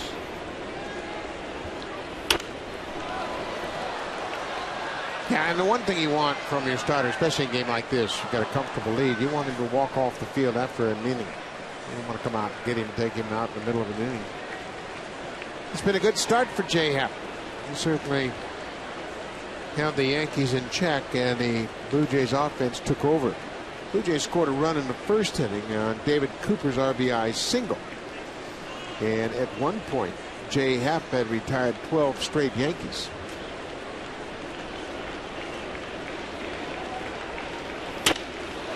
Pitch is hit into center field. Anthony goes over to his left. 2 down. Let's check in with Hazel May.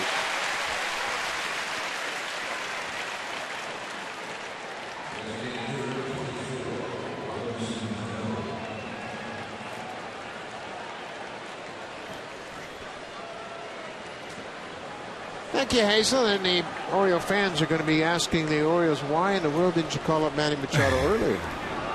Oh, he's gotten off to a great start.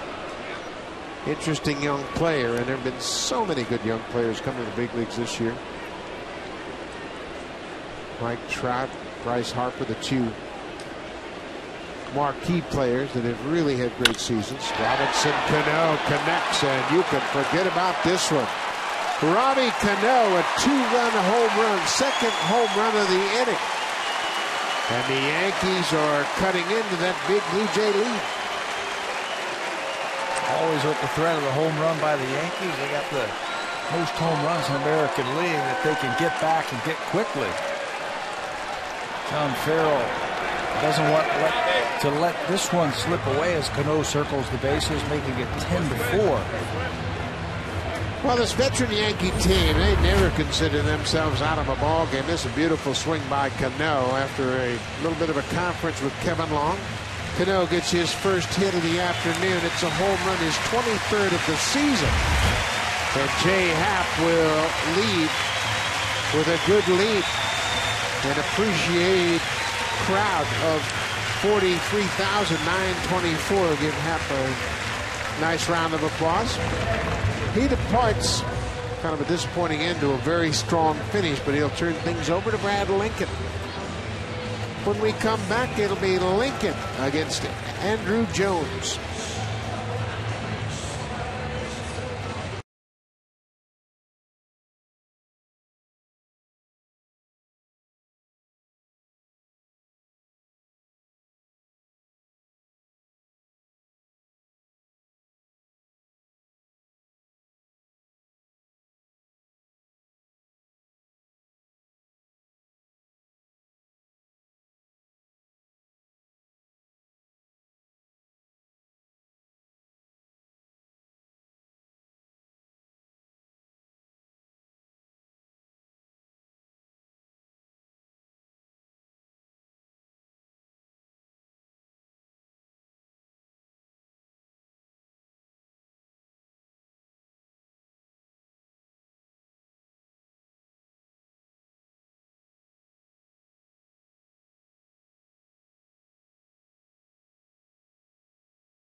game. Then he retired 12 straight. The Blue Jays offense gave him a big lead. Now Brad Lincoln will try to protect that 6-run lead. And he can throw multiple innings. I think that's what they're looking for right now. Since J. Happ could not get through the 6th inning. Finish off the 6th, maybe pitch the 7th inning. He's got a good fastball and a good curveball, and his starter's background will help him to do that. Pitched in this series a couple of nights ago. Just a third of an inning. Misses with 3 straight pitches to Andrew Jones.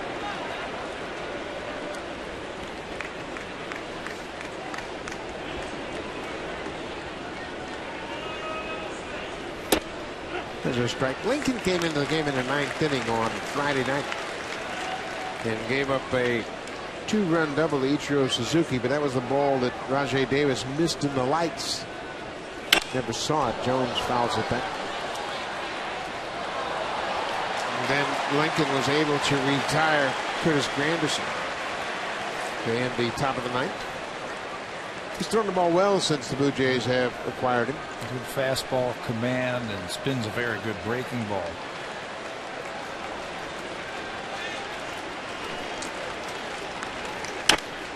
Which is popped up out in front of home plate. Mathis, the catcher, makes the catch. Brad Lincoln comes on and gets out of the inning. He retires Andrew Jones. J. Happ in line for the win.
Romero bobblehead. The Blue Jays will take on the Rangers. It'll be a bobblehead giveaway. The first 20,000 fans will receive a Ricky Romero bobblehead. Ricky's bobblehead is a third of a series of bobbleheads in this year's collectible sets. Call the Blue Jays for tickets at 416-341-1234. Log on to BlueJays.com and stop by most Rogers Plus locations.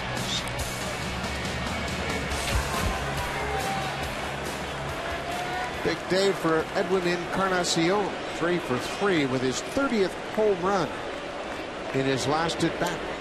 We have to figure out how we can get the triple from Encarnacion. Goes after that first pitch, and he'll have to wait for another at bat. Igarashi retires Encarnacion. He had the right idea to go to right field. There was a huge pasture down the right field line if he was thinking about 3. He's had a single, a double, and a home run. Just needs that triple for the cycle. David Cooper drove in the first run of the ball game this afternoon in the first.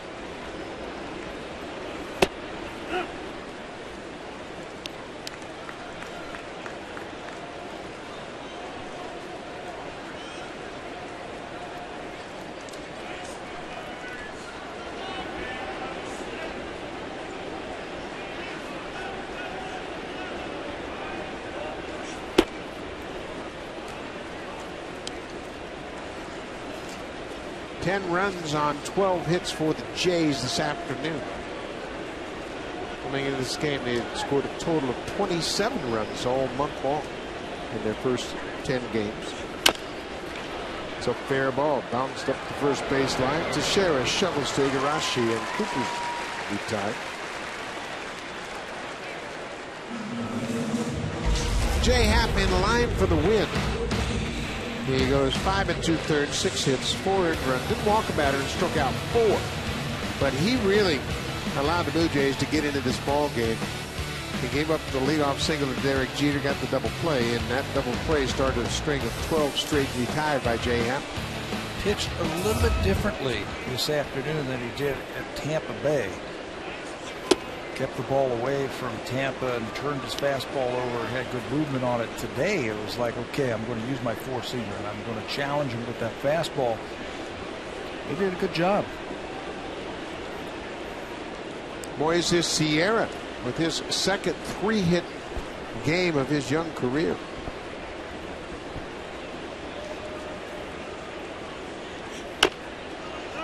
Fouls it off at the plate. Sierra had 3 hits on Saturday, August 4th in Oakland. He had 2 singles and an RBI double in that ball game. That was the one where he just missed the home run down the left field line.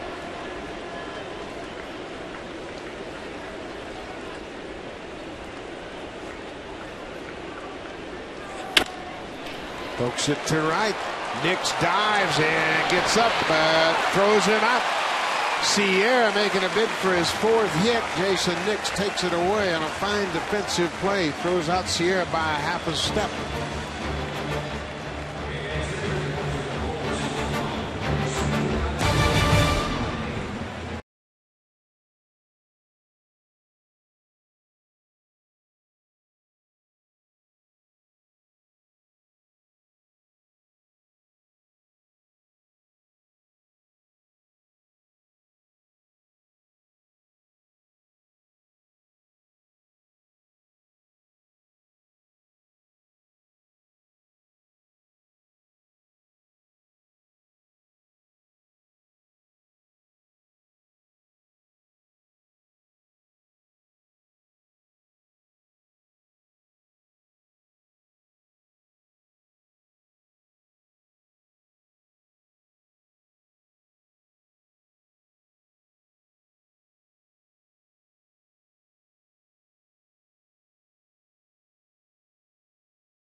Thunder Bay, Ontario, acknowledging Canada Baseball Day, being celebrated here at Rogers Center. Lots of baseball going on in and around the ballpark. Canadian Hall of Fame has a fine display down on the concourse area. And today, the 2000 Baseball Canada Cup is being played. Echeverria, backhand, not in time. What a play by the Blue Jays shortstop. And Curtis Granderson just outran the throw, but he made an outstanding play, got to his feet very quickly. Been waiting all afternoon to see the first ground ball hit to Danny Echeverria, and he almost comes up with a circus play. First of all, to get to it and then get enough on the throw to get over to the first base. Watch how he turns the other way, and he's got to throw this off his back leg. And that is all arm strength, but he just can't get Granderson first. No problems with the glove for Hechavarria. Casey McGee had an RBI double his last time up. He's driven in 4 in this series. Granderson at first.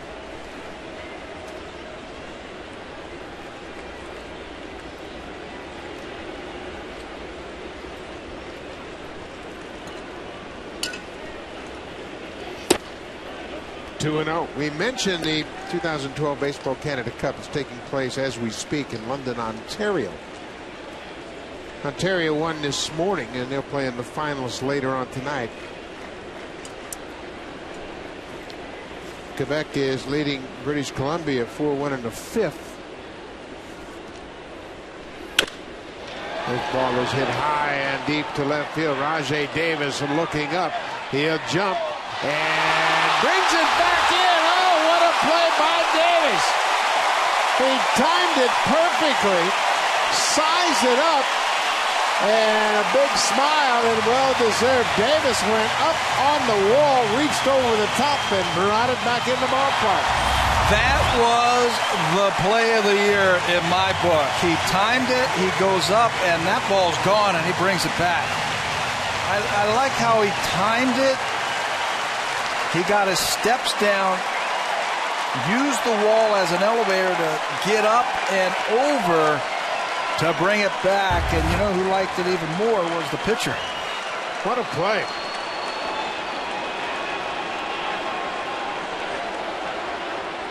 Rajai Davis has had a career day with the bat, and that, I imagine, will be the best play he's ever made in the outfield. Perfectly executed. That goes right to the top of my list of plays of the year right there. And Brad Lincoln certainly says, thank you very much. Ground ball off the bat of Russell Martin. McCoy will go to first. Martin's retired, 2 down. Well, what a play by Rajai Davis. Oftentimes you'll see outfielders drift to the wall, look up, and just kind of concede it's a home run. But he knew he had a shot at it and planted that left foot on the wall and used that to catapult even higher above the left field fence. Did a couple of stutter steps to get his timing down and to know exactly what he wanted to do. And boy, you won't see a finer play in baseball than that right there. 2 outs. Jason Nix, the second baseman, has struck out twice this afternoon. You know what that reminds me of? Remember that highlight we always see of the Japanese professional league when the guy jumps up on the fence? And then sat there, waited for it, and caught it? A little bit like that. Yeah, you'll see that play again.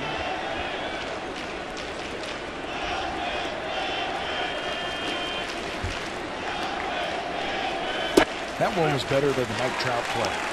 Oh, I think so. In Baltimore, he just jumped up and caught that. Rajai had to time it. He had to use the wall to help him get up and then pull it back.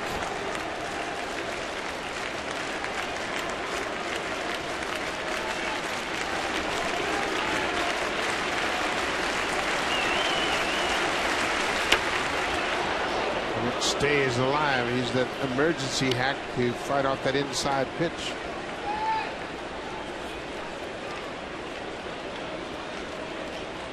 Lincoln has a good curveball. Saw that out in Oakland when he came into that game against the Athletics. Through 3 1/3 innings and had 3 strikeouts.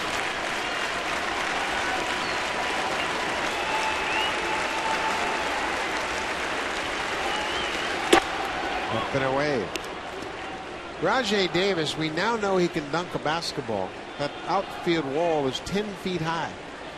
And he went up over the top of that wall and made a brilliant catch in left to take a home run away from Casey McGee.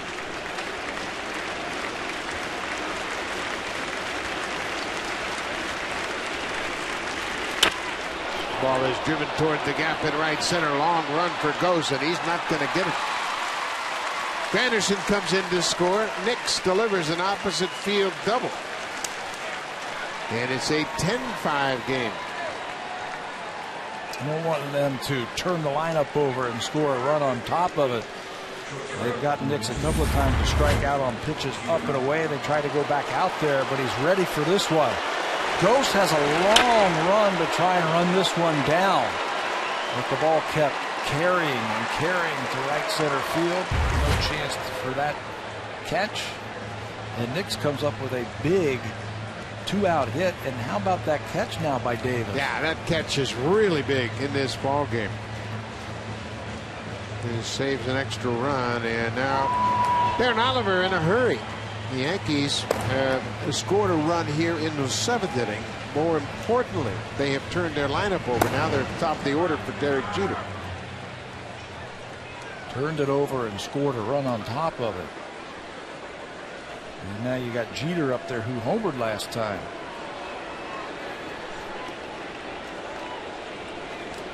Joe Girardi knows he's got the bats to get him back in this game.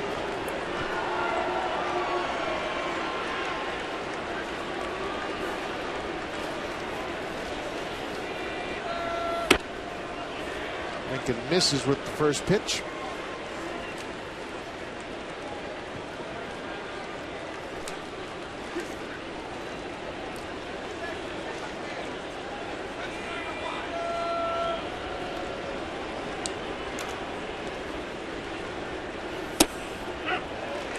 The ball on the strike.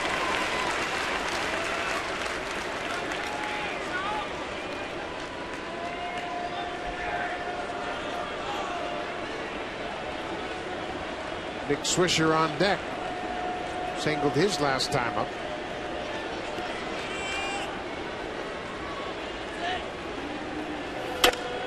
Jeter, that's going to drop for a base hit. Nix is around third. He's coming in to score. Jeter has a 2-out double. It's a 4-run game.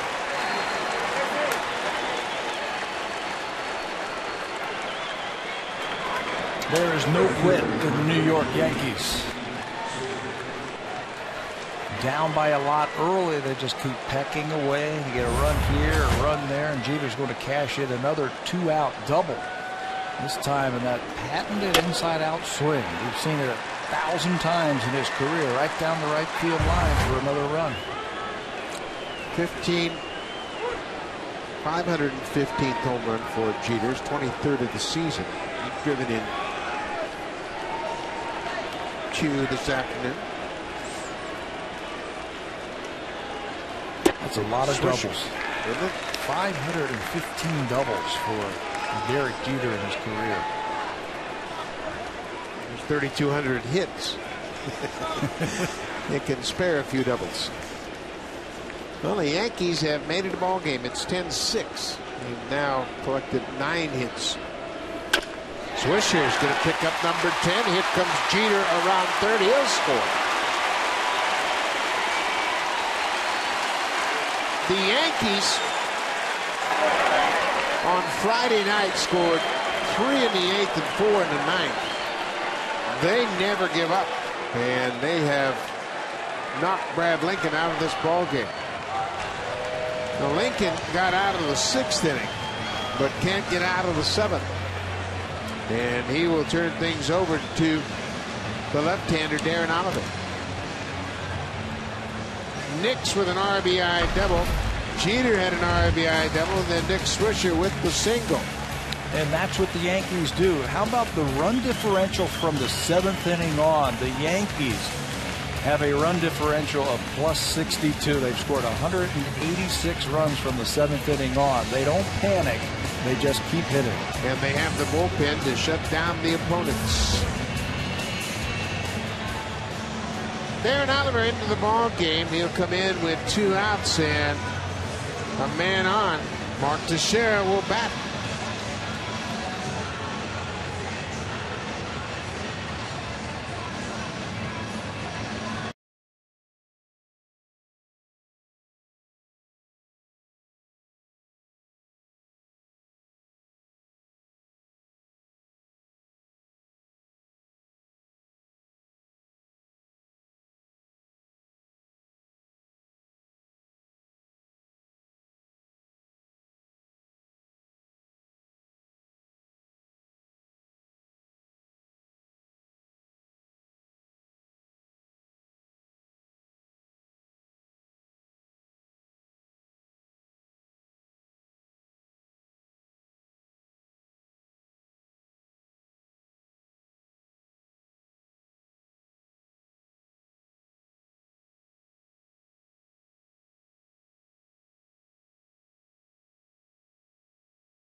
2 outs here in the 7th, but he gives up 4 hits, 2 doubles. And a runner at first base, Nick Swisher, is his responsibility. He's already been charged with 3 runs. And Darren Oliver will come on for the 46th time and try to close out the 7th inning. Going to have to stretch him out just a little bit longer. He's usually just the 8th inning for the Blue Jays, but they need him here to finish off the 7th and then pitch his 8th inning. He has held opponents to a 194 batting average, and he's allowed a run in just 6 of his 45 games this year. Great numbers all the way around for Oliver. First man he gets is Mark Teixeira. Teixeira has taken an 0 for so far. He's 0 for 3. Oliver throws that first pitch strike.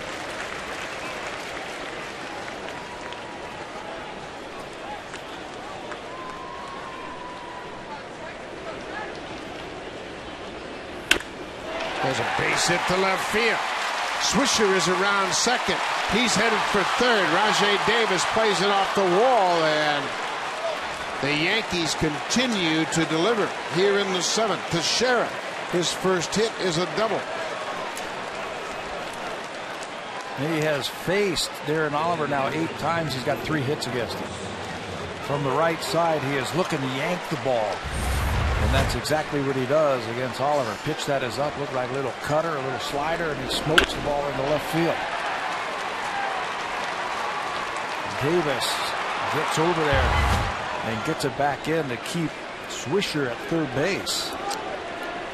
Robinson Cano, after Teixeira's 24th double, represents the tying run. He homered his last time up off of a left-hander, Jay Happ. Cano is 6 for 12 against Darren Oliver. They just keep coming after you. Second and third, 2 outs. That'll load the bases.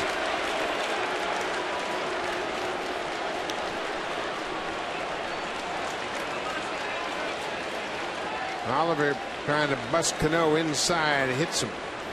Well, you know, that's not what he wanted to do. He's got the left on left advantage. So now he's got to face the right-hander and Andrew Jones. And Jones last time got a pitch 2 times ago, a pitch that he ripped down in the corner. So the bases are loaded for Andrew Jones. 1 for 3 on the afternoon. He scored the first Yankee run back in the 5th after he doubled. The 9th Yankee to bat this inning.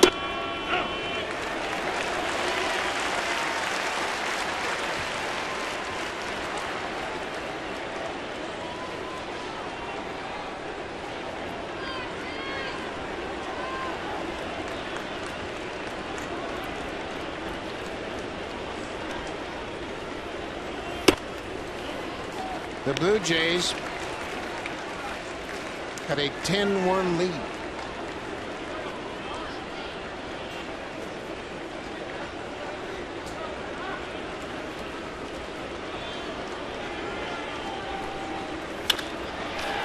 Yan Gomes will go to the bag and beat Teixeira to third. That ends the inning. Oliver gets out of a nasty jam. How about Rajai Davis? 5 RBIs and a little glove work in left. Casey McGee making a bid for a home run denied by Rajai Davis.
authority of Rogers Blue Jays Baseball Partnership and may not be reproduced or retransmitted in any form.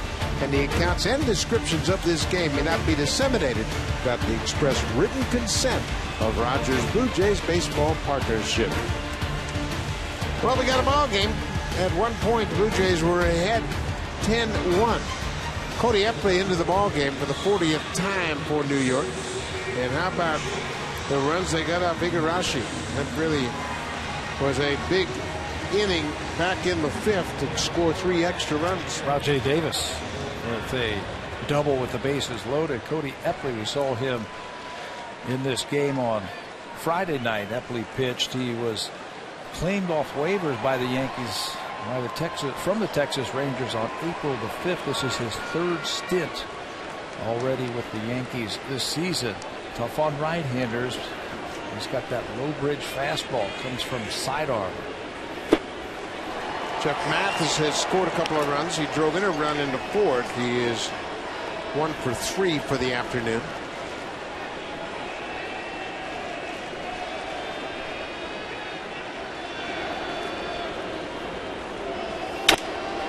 Off the end of the bat, Jason Nix waits on it and throws Mathis out.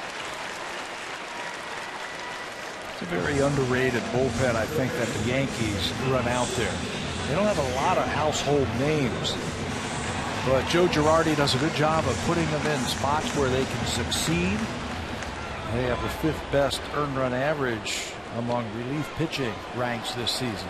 Well, they got Jabba Chamberlain back, but he is still in a rehab mode in my mind. He's throwing hard, but by no means is he a finished product. Yan Gomes gets a base hit.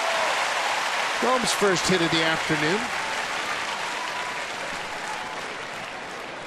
Yeah, they'll need to build him back up. So Gomes is aboard with 1 out.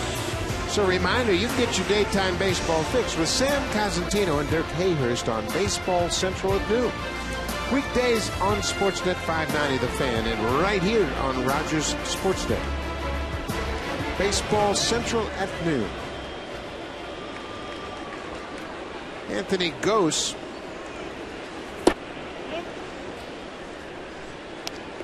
has gone 0 for 2.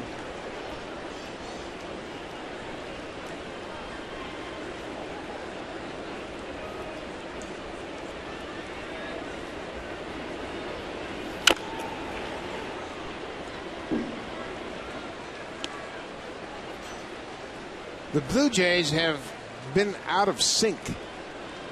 They get a well-pitched game, don't score any runs. They score a ton of runs. The bullpen gives up runs late. That's the way it's been throughout the course of this month. Coming into this game, just 2-8. They came into the ball game with a .215 team batting average. And today they get 10 runs on 13 hits, and now they've got themselves in a tight ball game. You've seen that before in this game. You just can't sync it up, the offense and the defense. But these are character type of games now also. You have the big lead, and all of a sudden the Yankees come back. That's Kelly Johnson who's come out on deck. John Farrow feels like he needs a little bit more offense. But these character type of afternoons where you battle against the best in the American League. Blue Jays trying to snap a 5-game losing streak. Also trying to avoid the 3-game sweep at the hands of the Yankees. Yankees looking to extend their win streak to 4 games. Those strikes out. 2 down. Kelly Johnson will come to the plate against Cody Epley as a pinch hitter, batting for Adeiny Hechavarria, the shortstop. Another pitch that's down and out over the plate. Anthony Gose has had problems with that pitch right there. Just hasn't been able to stay on it long enough.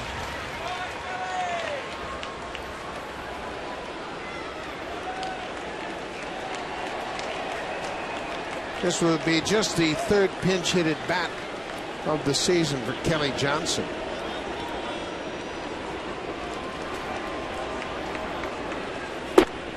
Off the plate outside.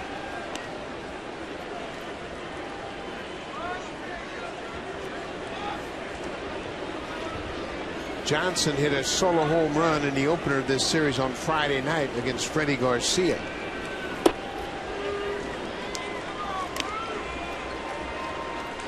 Two and out.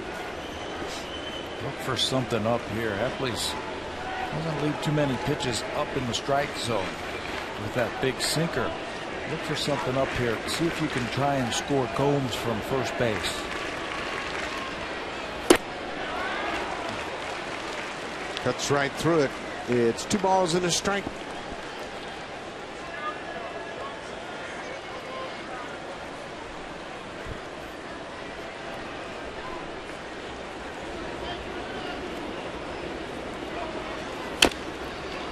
Well, that sinker is tough to get in the air.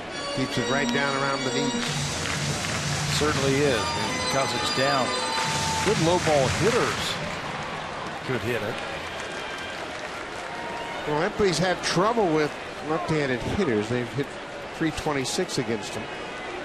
That's why Farrell made the move with Johnson. Hits that ball hard, but foul.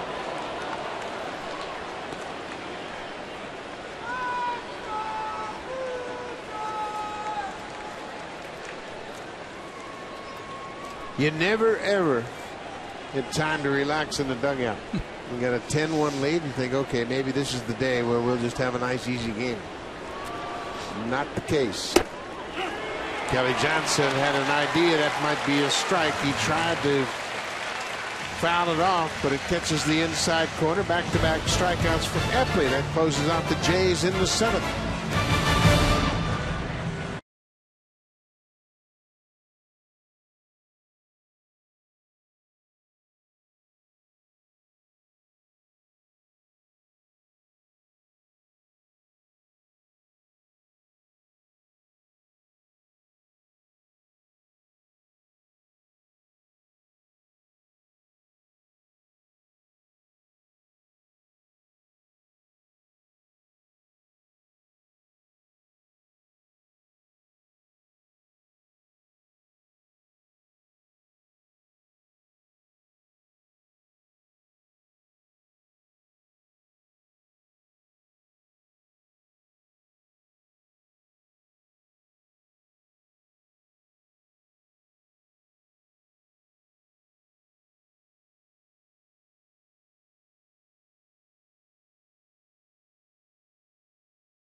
This is an easy one this afternoon, just last inning. Rajay Davis, watch him stutter step, to get his timing, knows where that ball's going to come down, use the wall to get over and pull it back. Off the bat of Casey McGee. Rajay Davis knew exactly what he was doing right there. That's a smart play. Big smile from Rajay Davis, who's had some day. He's driven in 5 runs and saved a run with that great catch. Kelly Johnson into the game as a pinch hitter, takes over defensively at second base. That moves Mike McCoy, the starter at second, to short. Johnson, of course, hitting for Hideki Hechavarria. Curtis Granderson takes a first pitch strike from Darren Oliver.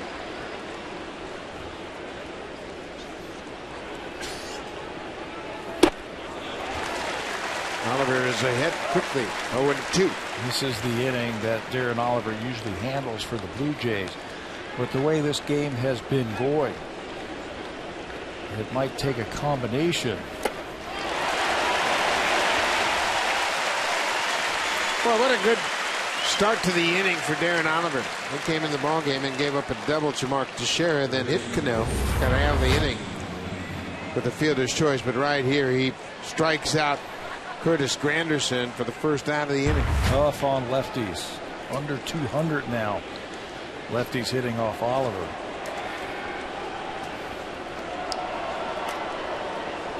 Casey McGee's been swinging a hot bat throughout this series. RBI double in the 5th inning. And just missed hitting a home run in the 7th when he had that Ball taken away by Rajai Davis.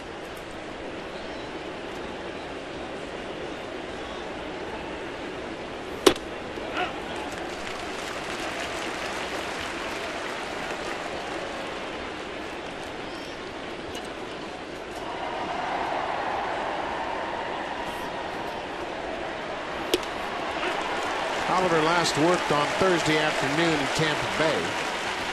Worked an inning, gave up a hit, nothing more. It had been a long drought since he'd been in a ball game, so he and Casey Janssen both pitched on Thursday afternoon against the Rays. And depending on what happens the rest of this inning, John Farrell's not taking anything to chance. He's got his closer up and getting him ready just in case they run into trouble. They'll have to stretch Jansen out. Blue Jays need a win. Do they ever? Casey Janssen stretched himself out last time out. He threw 30 pitches in that one inning of work, so he's got plenty in his tank. To mention he hasn't pitched since Thursday afternoon. That was a non-save situation.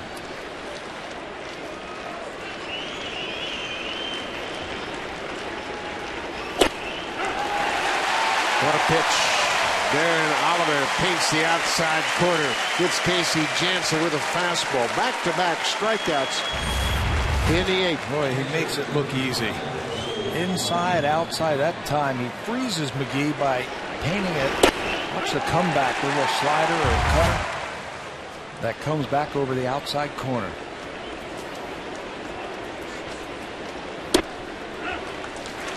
Boy, after that 7th inning where he struggled with his command, he even hit Robinson Cano. He is dialed in here in the 8th.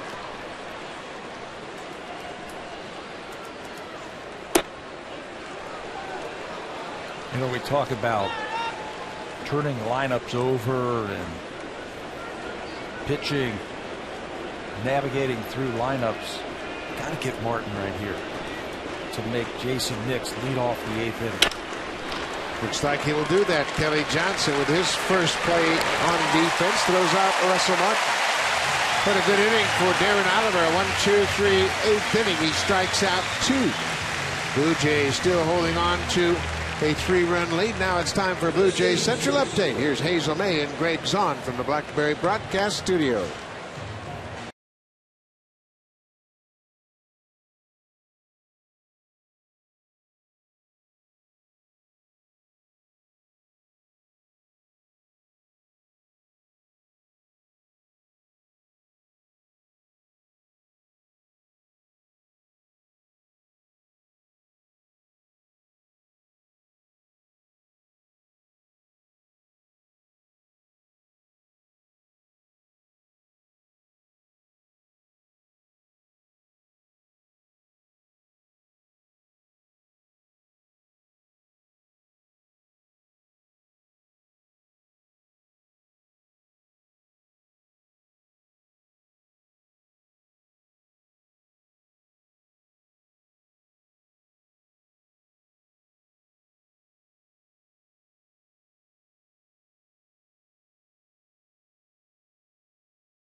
$3,924, 131,000 for the weekend series for the Blue Jays, and today they have been entertained. Lots of offense, some great defensive plays, maybe one of the best catches we've ever seen in this ballpark. Rajai Davis taking a home run away from Casey McGee will rival the great Devon White catch in the World Series. Up against the center field wall.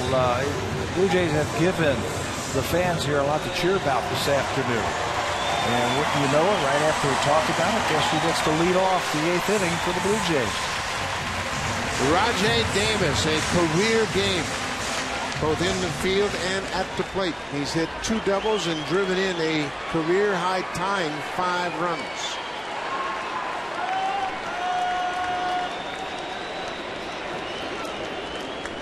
Cody Epley, his 2nd inning of relief.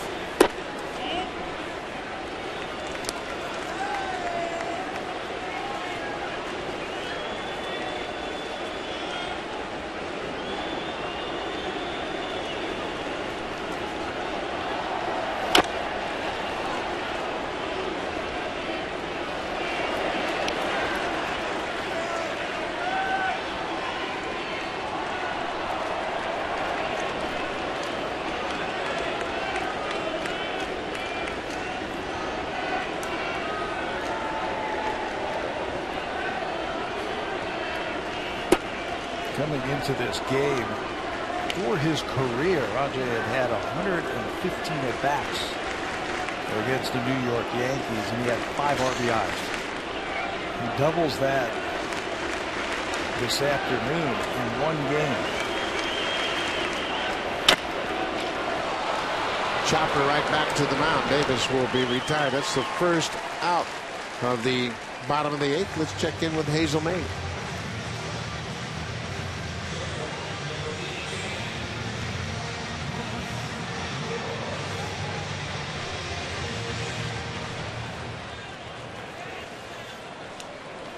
We will see the Texas Rangers at the end of this homestand. They'll come in for a 3-game series beginning next Friday night. Friday, Saturday, and Sunday. Hamilton, boy, he has just turned things on again. Yeah, he's getting hot again. Rick Porcello having trouble with Hamilton. That 2-run home run came in the 1st inning.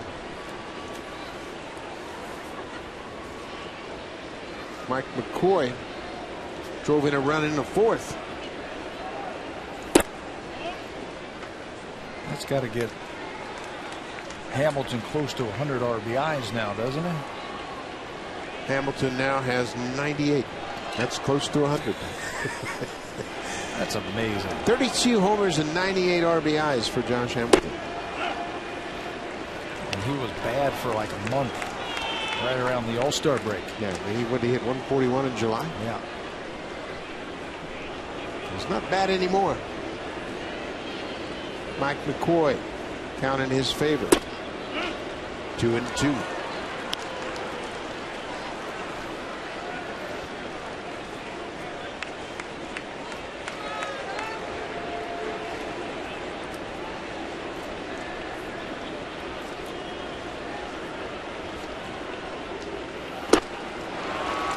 McCoy strikes out. Good sinking fastball from Cody Epley. 2 down.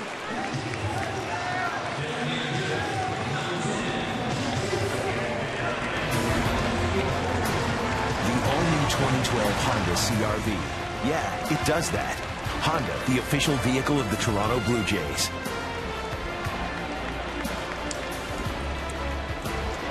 The Canadian Hall of Fame has a display here at Rogers Center today. There's Ernie Witt's jersey, and he did a great job with that Pan Am winning team. They won the gold medal for the first time and snapped a streak of 10 straight titles by the Cubans in the Pan Am Games. Edwin Encarnacion, 3 for 4, 2-run home run. His 30th came in that 6-run 4th inning.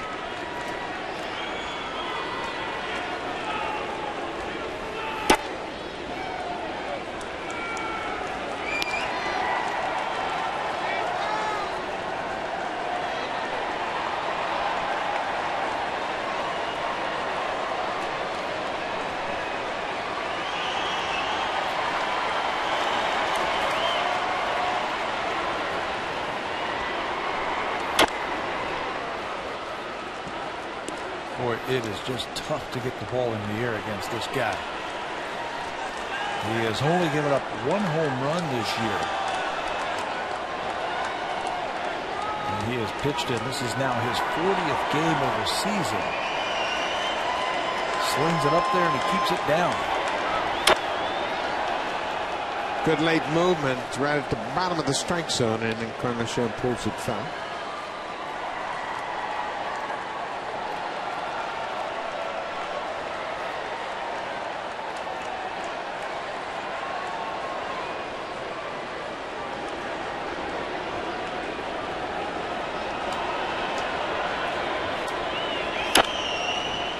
Quite a battle going on.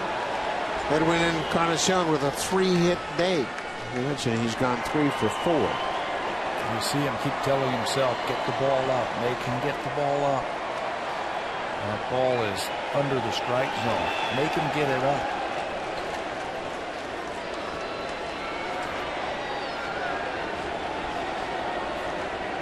That one's outside. It's a full count.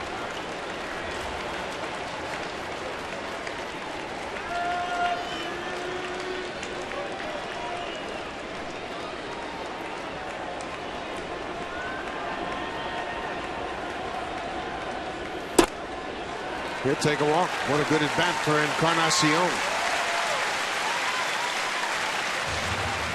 And Joe Girardi, the manager, not wasting any time after Epley walked Encarnacion with 2 outs. He is called to the bullpen for the left-hander. Epley walks Encarnacion. He had a good outing. Gave up a hit, struck out 3, but the 2-out walk will knock him out of the ball game and play Rapata. The side-arming left-hander will come in to go after David Cooper with 2 outs here in the 8th.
His 54th appearance of the season. He's pitched very well for the Yankees. Left-handers have hit just 185, but the first batter he will face is David Cooper, who had a single off Rapata on Friday night in the 9th inning. You just saw Cody Epley from the right side. Well, this is the left-handed version of him. He comes from down under also, making life miserable for those left-handed hitters. Another one of those players that the Yankees have picked up from other organizations, who's bounced around from organizations, and Joe Girardi has found a home for him and puts him in spots where he can succeed. Rapata has pitched for Detroit and Texas and Baltimore with not a whole lot of success, but here he is with the Yankees putting up some good numbers. Cooper singles again off of Rapata. A line drive to left.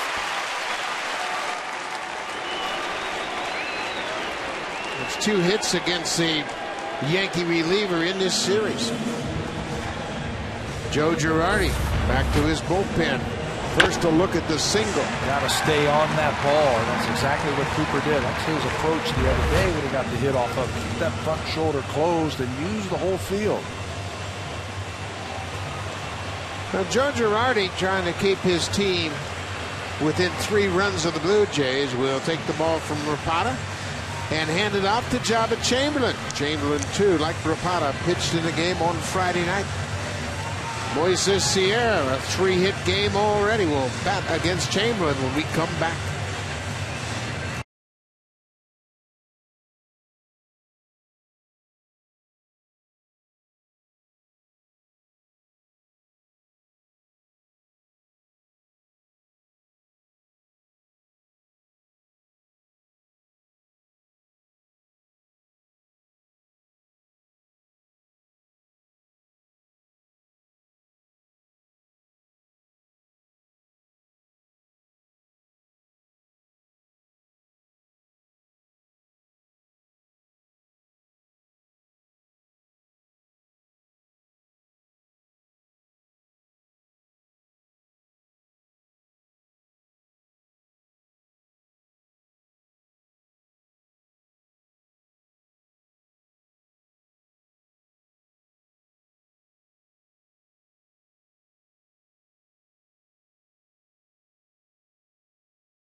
Pizza. The next Junior Jays Saturday will take place Saturday, August 18th. The Blue Jays and Rangers will hook up. It's a 107 start.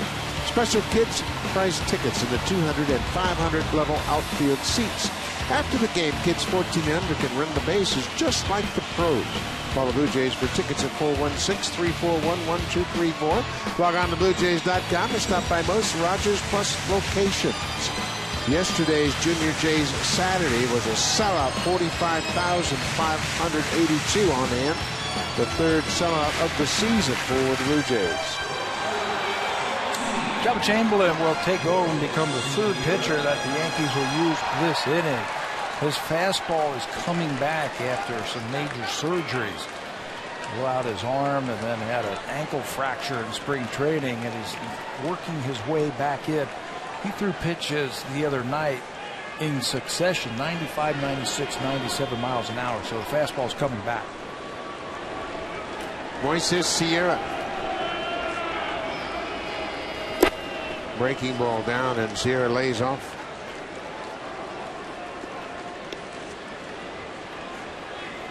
Sierra did not bat against Chamberlain on Friday night. He entered the game in the ninth inning as a defensive replacement.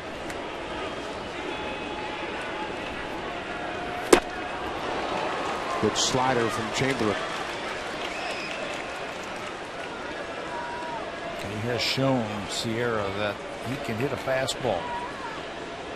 So the Yankees have changed up on him now. Their approach after those first three base hits by Sierra, starting to throw him some more breaking balls. Come right back with another. That's 3 in a row, and he's behind 1-2.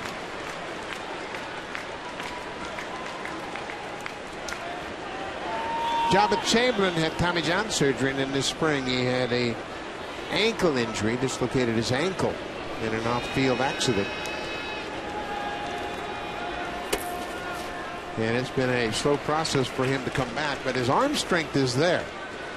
But you know he needs a lot of reps before he has knocked off all the rust. Yeah, Joe Girardi has talked about that. He knows that after Tommy John surgery, the last thing to come back is the command, and it doesn't feel like the command is all the way back. This is a couple pitches with that breaking ball.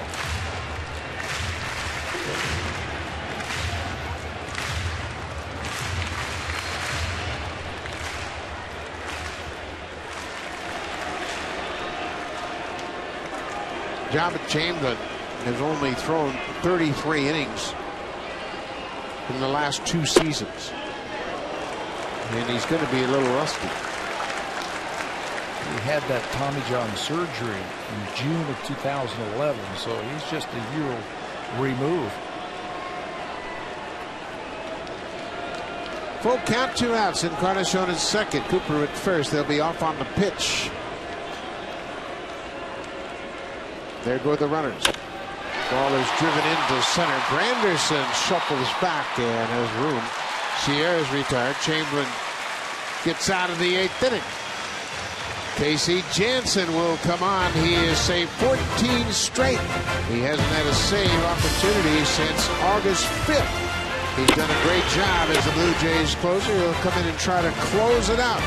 Blue Jays lead by 3.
He is looking for his 15th save. He saved 14 straight since taking over as the closer.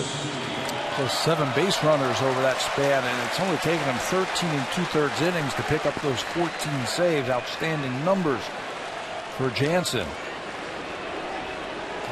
Last work on Thursday, the last day of that 10-game road trip by the Blue Jays. Ichiro Suzuki comes off the bench to pinch hit for Jason Nix. Suzuki had a 5 RBI game in the opener on Friday.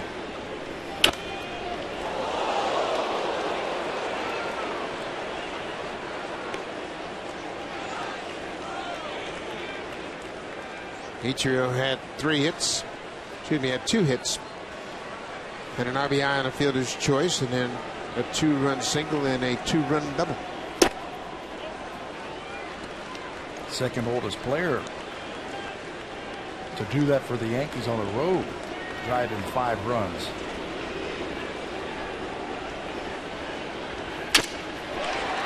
The soft liner to second, and Ichiro Suzuki is retired, 1 down.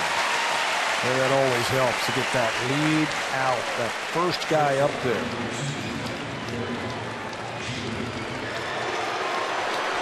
Well, Derek Jeter is hearing his share of boos again, and why not? He's gone 3 for 4 today. He's homered, he's doubled, he's driven in a pair and scored 2.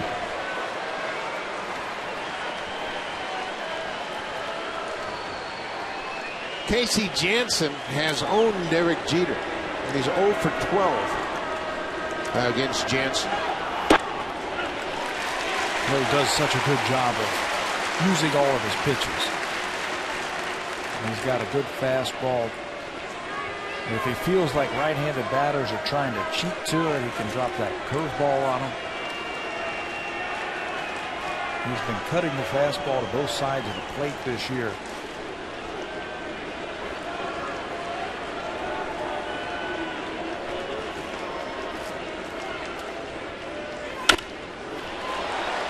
Janssen's ahead quickly, 0-2. And you know what Derek Jeter's plan is right now.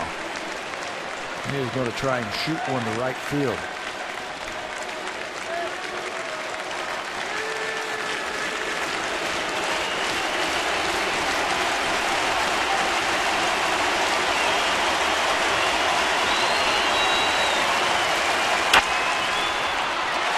Another line drive to second, 2 outs.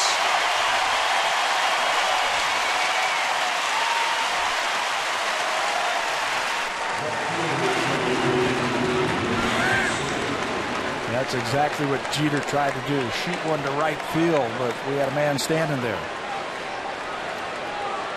Yankees are down to their final out. Nick Swisher. Pair hits and 4 trips.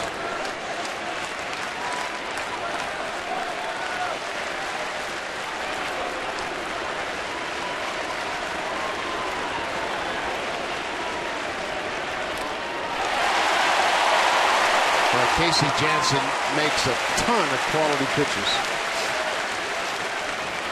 Left-handed batters who should be the easier target against a right-handed pitcher like Jansen, he has eaten them up this year. He's got better numbers against the lefties this year than the right-handers. This is into center, and this should do it. Anthony Gose is there, and the game is over. Casey Jansen picks up his 15th save, the 8th time he's retired the side in order to earn a save. He saves it for Jay Happ. Great day for the offense. 10 runs on 14 hits. Career day for Rajay Davis. 5 RBIs in a game. A home run saving catch in left. Yeah, the Blue Jays really needed this. They needed to get a good start, and Jay Happ gave them that pitching into the 6th inning. They needed it from the offense, and they got 10 runs, 14 hits. John Farrell certainly could feel a lot better about his ball club after avoiding the sweep. The Blue Jays avoid the sweep. They snap a 5-game losing streak. We'll be back here tomorrow night to take on the White Sox. Now it's time for Blue Jays Central Update. Here's Hazel May and Greg Zahn from the Blackberry Broadcast Studio.